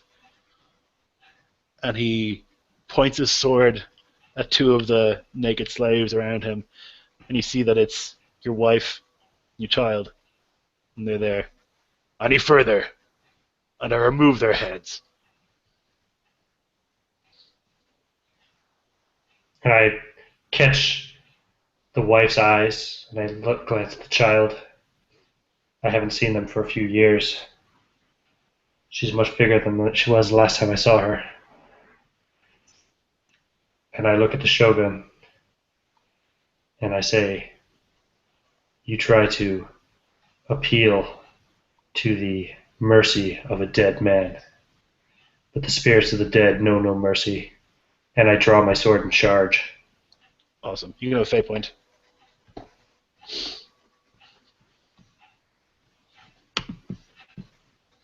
Now, how far away is he? Can I get an attack in this round? Yes, I'll allow it. Okay. Pardon me. So that's just a straight 5, although I think I will spend a fate point on the blinded by hatred, as I throw all of my hatred into the blow. Easy come, easy go. Indeed. He has an 8. Damn it. So you got a 7? Yeah, it's 7. Okay, so you just, he, with speed that belies his enormous bulky armor form, he just brings a sword to bear and blocks your strike. Okay, Daishi. We still got the samurai left here, right? Samurai's still there. Yeah, so Daishi tries to do what he can to rapidly reset his knee as best as he can. Grabs his sword and does a hobbling run over to the samurai. Okay.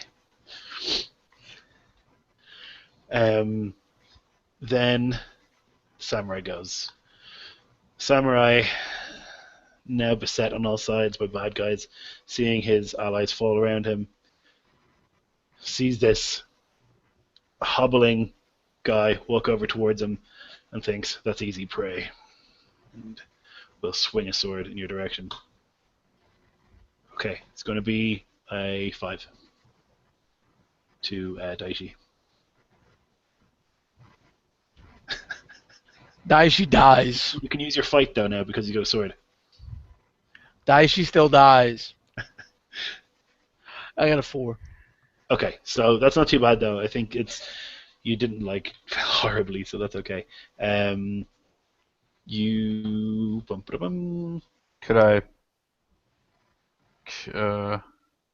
Could I compel Dennis now to be the sword that defends and jump in the way? I mean, he's about dead anyways. Compelling is a negative thing. Yeah, he'll be the one that has to absorb the blow. Okay, so basically he doesn't do any damage to you, but he gains a boost. And the boost is going to be poised for the kill.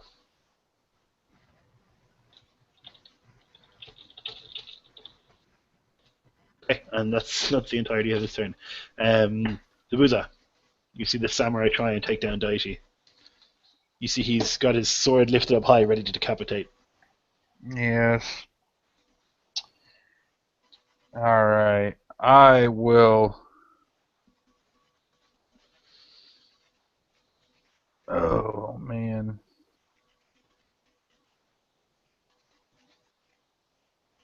I need to kill a shogun.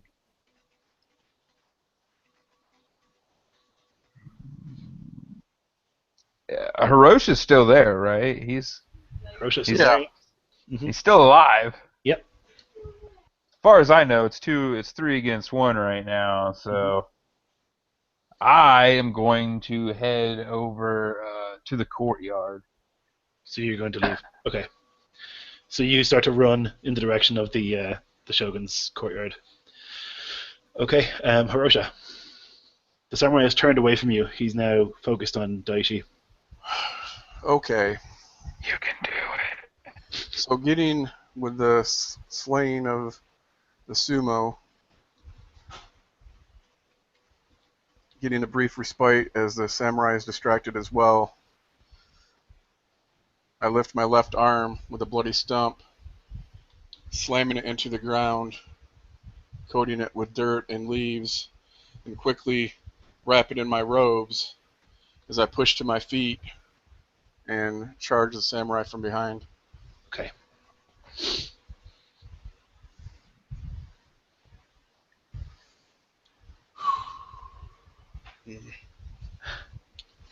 It's a 4. I'm going to give you a flat +2 because he's not looking. So I'm going to say he's not aware of you. So it's a 6. I'm going to make him roll for defense. Actually, Go ahead. I was going to say, since I have my fate point, if I could invoke appear weak when you're strong, because he would assume pretty much Yeah, that you're I'm dead. dead for, and yeah, not a threat at all. Sure. So that would give me 2 more. Okay. So he ends up with a 4. Dennis would have had 8. Okay. Yeah, he's done for. Go ahead and narrate that. As I come up behind him, my wounds momentarily forgotten as my anger begins to rise. My blade slashes out 3 times, crisscrossing across his back, then straight across his shoulders to remove his head.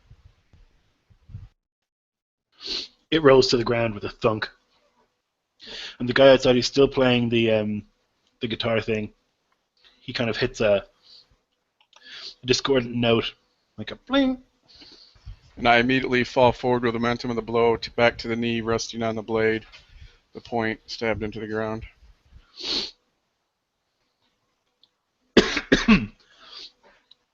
He's going to, he being the music player, is going to pick up his stuff. He's going to walk towards the courtyard.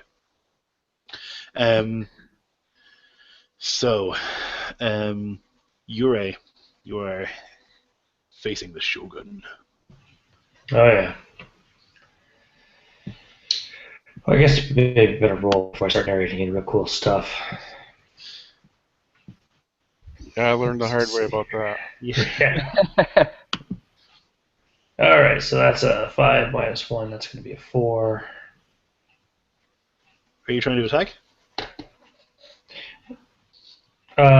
Yeah, I suppose I was, actually. That's what I would have been doing. I suppose it would probably be more sense to try to make an advantage, but no. Yeah, like, That's right. That's the best thing to do in situations where you think someone's going to be strong, is like you pile on advantages, and then you guys can kind of call in those free invokes, and that makes it much easier to like beat things, you know, because the dice roller, it can be, or dice rolling in general can be pretty fickle. Okay. And it kind of makes sense. You would go that route thinking that maybe, hopefully, if you can buy some time, some of your allies might show up. Yeah, sure. Okay. But still, let's see, what would that be then, trying to create an advantage? Still use fight, yeah? Yeah, it depends on like what kind of advantage you want to create. So if you want to make one related to your fight skill, then you use that. If you want to do one about like insulting them or deceiving them, it would depend on the skill. Nah, all about fight. So it's still 4. And what kind of advantage are you trying to create? I'm just trying to get him kind of off of his off balance, get him distracted and frustrated. Okay. Press the attack. Okay, I'm gonna set it at. You see, I've already seen you roll. This is confusing. So I feel bad setting it at what? You want me to roll again? Yeah, I'll set it at 6. Okay. That's going to be 5. Do I have anything more to invoke? Oh yeah, I never actually asked. Are there any aspects in this courtyard? Yes, there are. I should have asked that a bit ago. Final battle, aura of evil, and vengeance at last. Ooh. Yeah. I'll invoke vengeance at last. Still cost me a fate point though, right? Yeah. Yeah. So I can taste it now. He's right here in front of me. So I'm just pressing the attack. I'm kind of going all. You remember Luke Skywalker, Empire Strikes Back? He just goes crazy on the assault. Yeah. So Yes. you're right. They're just slashing crazily, just powerful blows, trying to keep the Shogun on the back foot. Okay. He obviously wasn't expecting me to come at him because he's holding my family hostage. But yeah. Perfect. What do you want to call the advantage? We'll call it underestimated. Nice. It's the free invoke of that. Okay. So then, boom, boom, boom. After you raise Daishi. Go into the courtyard. La la la la. Very, very slowly, because you have a dislocated knee. I can hop quick, son. I can hop quick. Okay, so you're dragging yourself. I'm going to make you do an overcome with your physique to make it there in normal speed, because otherwise, trying to walk with a dislocated knee is pretty rough, I think. So it's going to be a 4 you need to get. Make me use dice stream.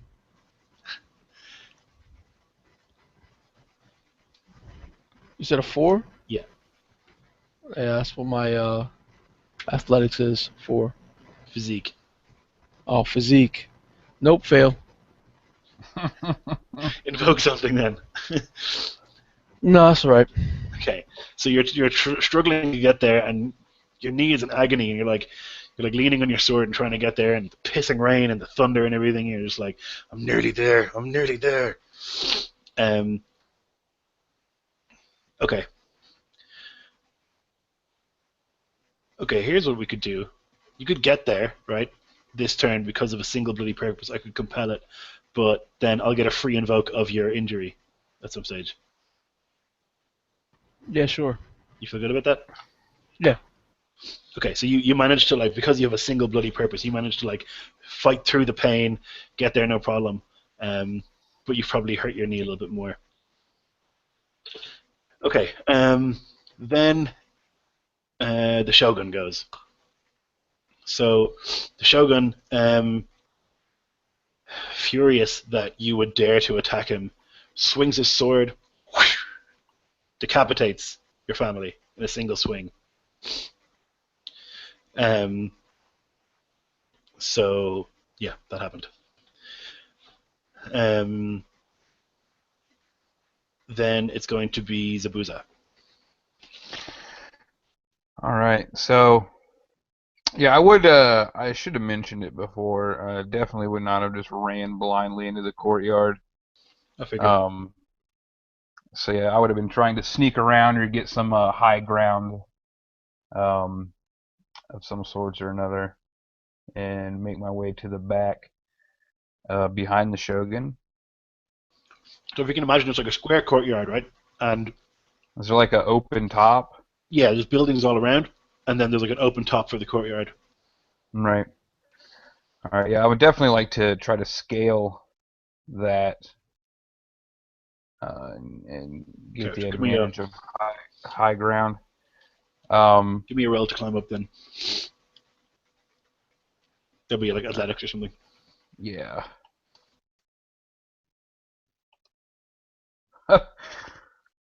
Oh my God. So 1. 1. 1. Okay. So you succeed, but with a cost. Okay.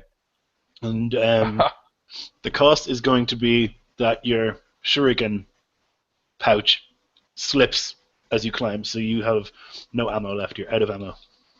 What? All right.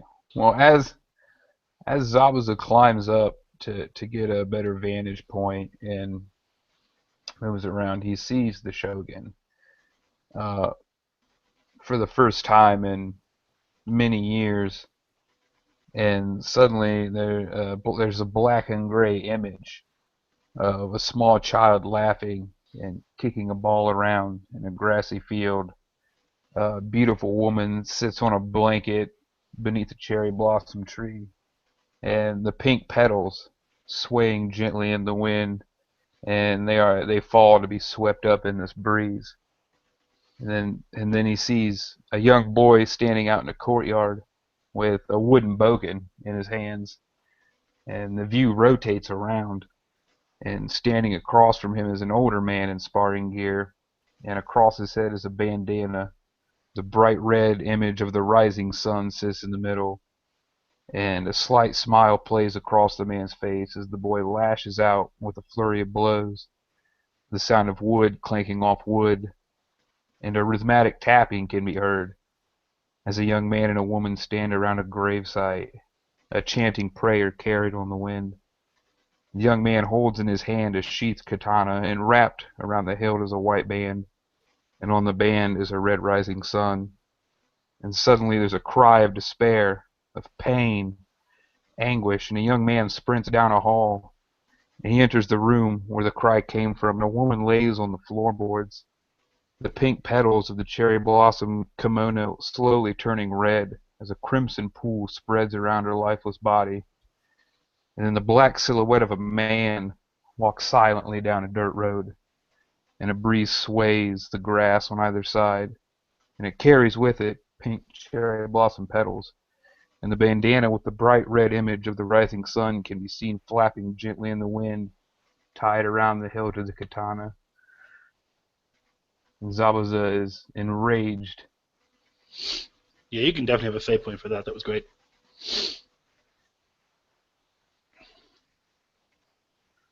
So you arrive on the scene pretty much just as the Shogun flicks his blade and cuts the head off a woman and a child.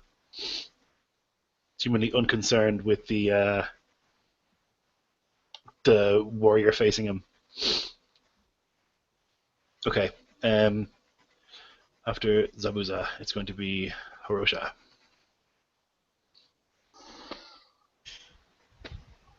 He kneels, his wounds, at least for the moment, not bleeding, but still grievous.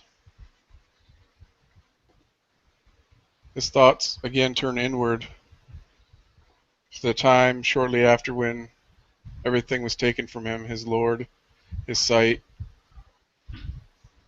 left for dead, wandering on his own until he was found.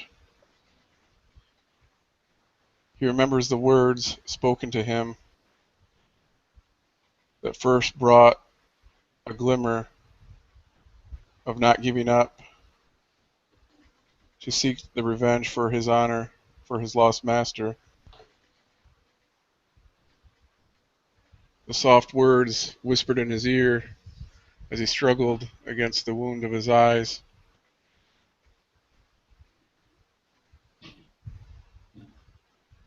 As lightning cracks overhead, his eyes snap open, and he pushes to his feet,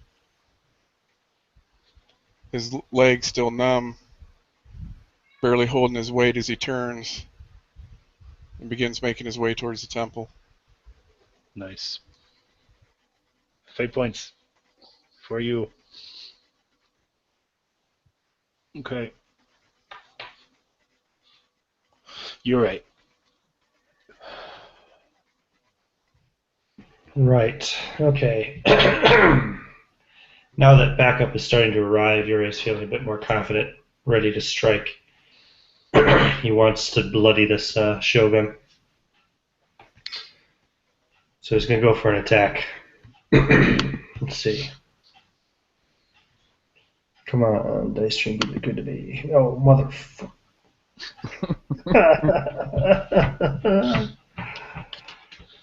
Yeah, I'm just going to let that lie. I'm not going to bother wasting any fate points on it. You've got the free invoke of underestimated, the event you created. Which would bring it to 5. Mm-hmm.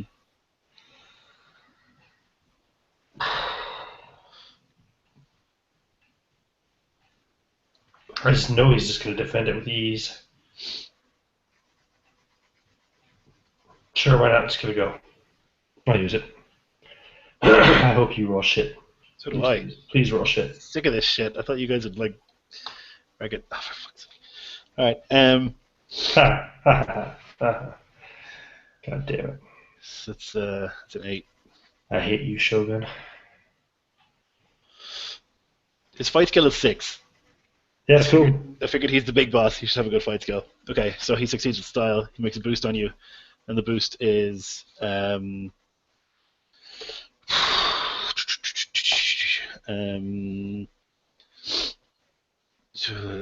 something scary.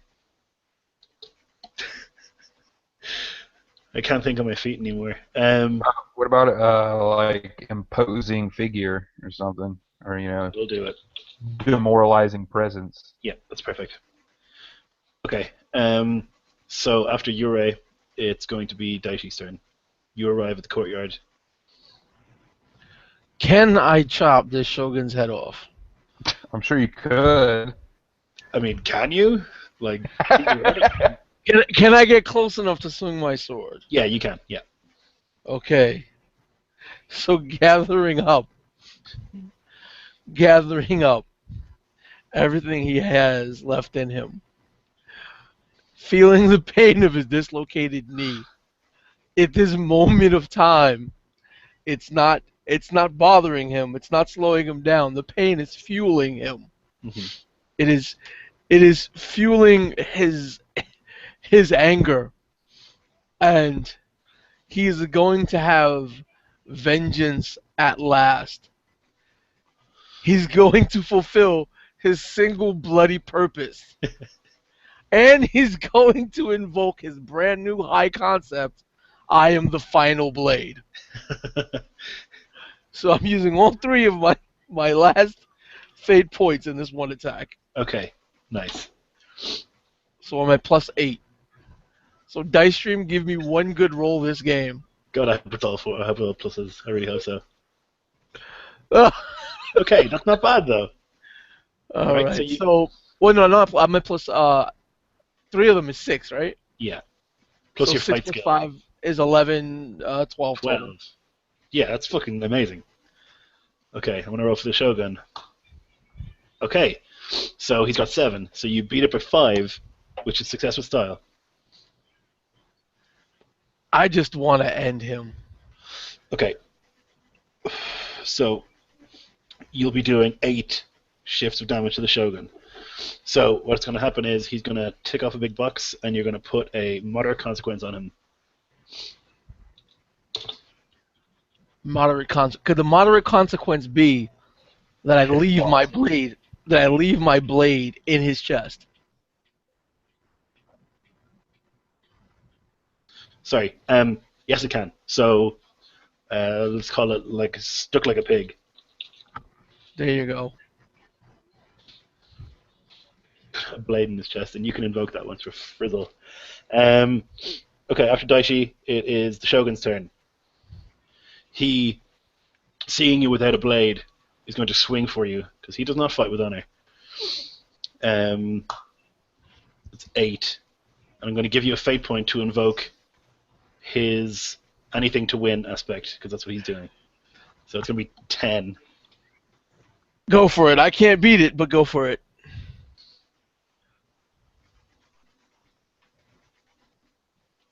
So what skill will I be using to defend? Athletics. To dodge. 4. Okay, so he succeeds with style. So do you have a 4 box left? No, I have a 1 and a 2.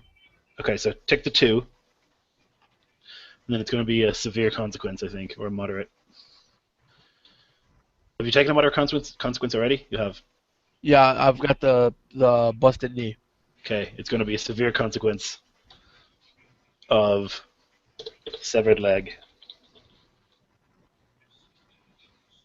The Shogun, having the blade stuck in his armor, he coughs. And you see blood come through the helmet. And then with a swing of his huge sword, a big splat of blood, like a line of it, covers the samurai standing in rows over in the corner. and for a second you don't even feel any pain because the cut was so clean, and then you see where you feel all the blood rush down your leg, and you realize that just below the knee your leg has been severed. Okay, after the Shogun, it's going to be Zabuza. All right. Seeing Daishi's valiant blow and the riposte of the Shogun, he's feeling pretty inspired as Hirosha brings himself into the courtyard, battered as he is, and Yuri fights on with such hatred, and he's going to take off his mask and for the first time reveal his face, toss it to the ground, and leap from the battlements of the courtyard, drawing his katana, the rising sun bandana waving in the wind as he brings it high overhead, and try to cleave the Shogun in twine. Okay. And I'm also going to invoke my aspect. Unseen blades are the sharpest as I Perfect. jump from the shadows. Okay. If I can, I would also like to invoke my aspect Shinigami in the flesh, putting everything in it to kill him. I would also like to invoke my aspect, the Shadow of Revenge. And I would also like to invoke my aspect, Death Before Dishonor, blowing all 4 of my fate points. 4. I've had 4. Yep. Does he get the sword in the chest one? He can. Yes, use that as well. Stuck like a pig. I would also like to. I can use that as well. You can. It's a free invoke. Yeah. Yes, and come down, landing on this perch, stuck in the chest of the Shogun. Swing. Yeah. So you're at +10, and then you roll. All right. Big bucks, no whammy. Do I get to use my stealth for this since I was unseen? Yep. So that 14. would be, 14. Okay. I have to invoke the crap out of some stuff here.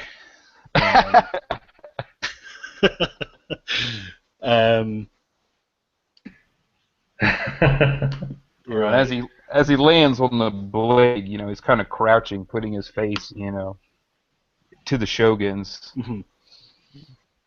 So he knows who he is. He's the son of the samurai who he had murdered, whose mother he stole for himself. So the Shogun's fight skill is +8. So wait, the Shogun's like your stepdaddy? Yeah, something like that. In a real gross sort of way. Okay, I'm gonna roll the dice and see what happens here. Okay, so he's at 9. You're at 14, so you've beaten it by 5. I'm gonna invoke. That's +3 for the katana, so 8. Yeah. So it's +3 damage for the katana. Yeah. Yeah, I forgot to do that when I stabbed him. Okay, I'll add that now. The +3. Okay.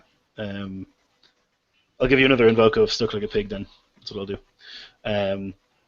So let's see what I can invoke for the Shogun. Ultimate Swordsman will bring it up to 10. And yeah, you'll get a fate point for that. So it's going to be 14 against 10. You still succeed with style. So it'll be potentially 7 points of damage. Oh yeah, all the damage. Shinigami, the Shadow of Revenge. He wants nothing more than to see him dead in a pool of blood. Okay, so you do 7. So he ticks off his 3, and you get to put another severe consequence on it. So something severe. All right. Pretty As much he- as he- anything bar like decapitated, because you can't. Right, as he comes down and lands on the blade, his sword crashing down, fueled by fury, looking to cleave him in twain. He slices into his clavicle and would take his arm off, if I may, at the shoulder. hmm Okay, so stuck like a pig, severed arm. Shogun is in absolute bits. He's in agony. He's screaming. He's coughing up blood. Blood is spraying from his stump arm just all over the place, covering the samurai standing in rows all around, watching silently, kind of roaring and screaming as he waves his arm around. So after Zabuza, it's Hirosha. So do I arrive on the scene then You on do. this turn? Yeah. Okay, as I step into the courtyard, the world seems to slow. The raindrops almost frozen in midair as his eyes set upon the one that he has sought for so long. The pain seems to leave his body as he lowers his one arm holding his blade, dragging the point along the floor as he begins moving forward. With each step, moving faster, his robes beginning to flutter around him as he suddenly begins running. As he nears them, he jumps, planting a foot on Daishi's hip and shoulder, leaping into the air. Were the aspects of the sword in his chest still there? And that's a free aspect? So stuck like a pig is usable and severed arm is usable. Or severed, severed arm. Are either of them free, or would I need They're to? both free. Okay.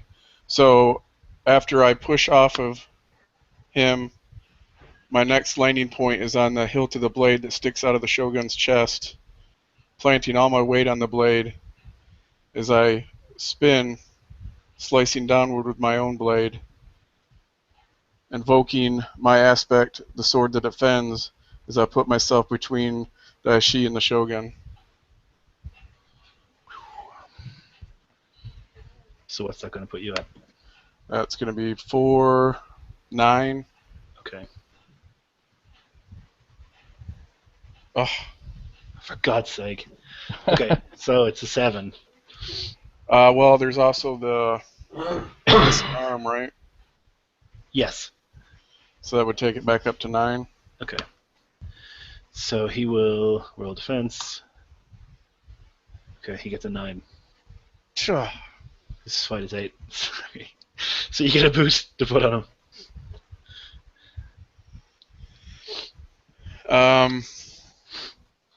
Well, I guess basically falling back, like off balance, Okay. because I've basically leaped on him and I'm standing, one foot on the blade and one on his stumpy shoulder. Okay, Yurei. What do I have here I can invoke for free? Okay, off balance is just made. There's another severed arm that you can use. You can use the invocation of severed arm. Yes, I get it. Swing the arm at him. And that's, I think, it for free stuff. Okay. I'm going to use both of those. He's off balance, his arm's severed.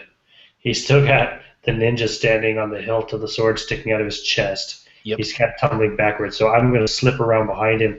I'm going to do one of those kind of stylish moves where you turn your back to the enemy, back to back, and you bring the sword kind of like under your own arm up into his back. Exactly. So, and I'm going to also invoke mechanical efficiency in killing. Okay. Because I'm going for the vitals. So that's 6 plus 5, 11 plus my roll. Come on, Oh, motherfucker. Did you not It's add your 12. fight skill? Yeah, I did. Okay. I think Dennis forgot to add his fight skill, is that right? Well, yeah, I used the wrong one. It would have been one more. Okay. Okay, we'll leave it for now, sorry. So you got, what did you get? You said 12? 12 total, yeah. Okay. Okay, he gets a 7. You beat it by 5. So that's 8 for damage. 8 for damage. Put it all on him, man. Okay. Take him down. So yeah, so do that round behind him, the reversed sword thrust straight through, goes in like the lower part of his spine, but it curves upward. And it juts out just kind of underneath into the side of where the hilt is sticking out of his chest, puncturing through his lung and heart. Blood sprays, as I pull the sword out of him, blood sprays all over the back of my white kimono. Mm-hmm. And I step forward and I kneel down in front of the decapitated bodies of my wife and child. I don't even look back at the Shogun as I roll up my sleeves and pull out my wakizashi, and I prepare myself for the rite of seppuku. I say, Daishi, will you be my second?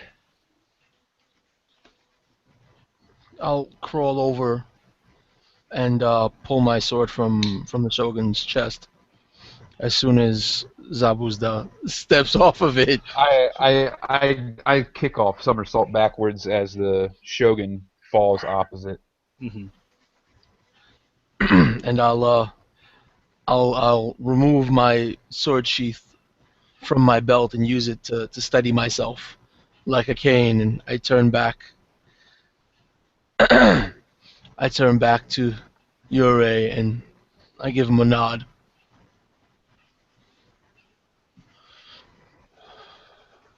And then raise my sword. So with all the various attacks working in tandem, the combination of Yurei putting him, or him underestimating Yurei, and then the vicious attack from Daishi, and the unbalancing strike from Hirosha, and then the final blow from Yurei, the Shogun falls dead to the ground. The samurai all around are still silent, standing like statues. But you hear the kind of the pull of hundreds of bows as they prepare to fire.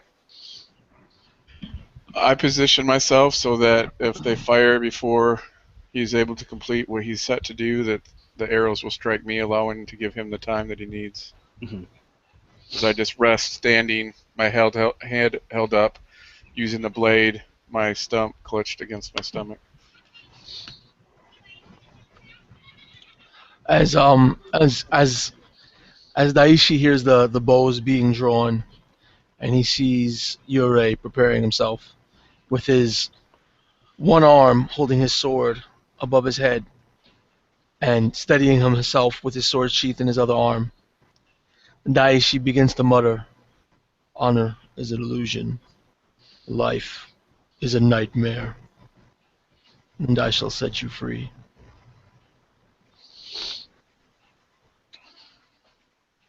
So the samurai, some of them begin to march forward, and you hear them kind of like lazily drawing katanas, figuring that you guys are done for, and they begin to approach. So if you guys want, you can narrate what happens from here on out. Well, I'm just going to finish what I started years ago. That very first scene when I introduced the character.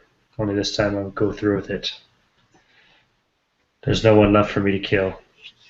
And as Yurei commits seppuku, after he gets done disemboweling himself, Daishi decapitates him as his second.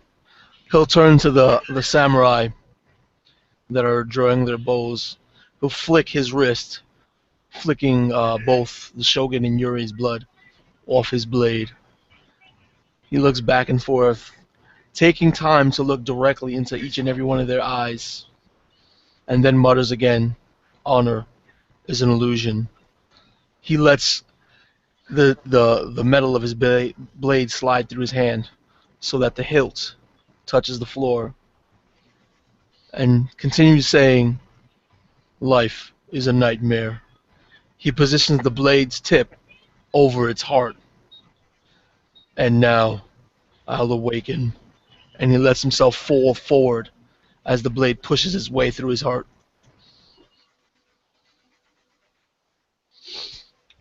Once Yuri has completed his business and is joined by Dashi,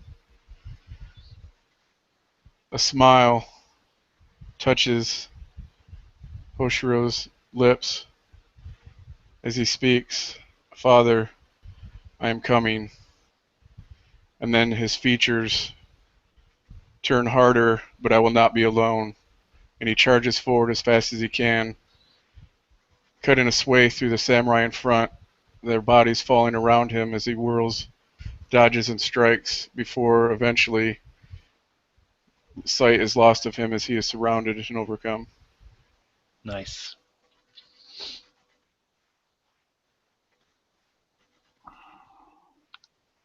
Seeing Bruce?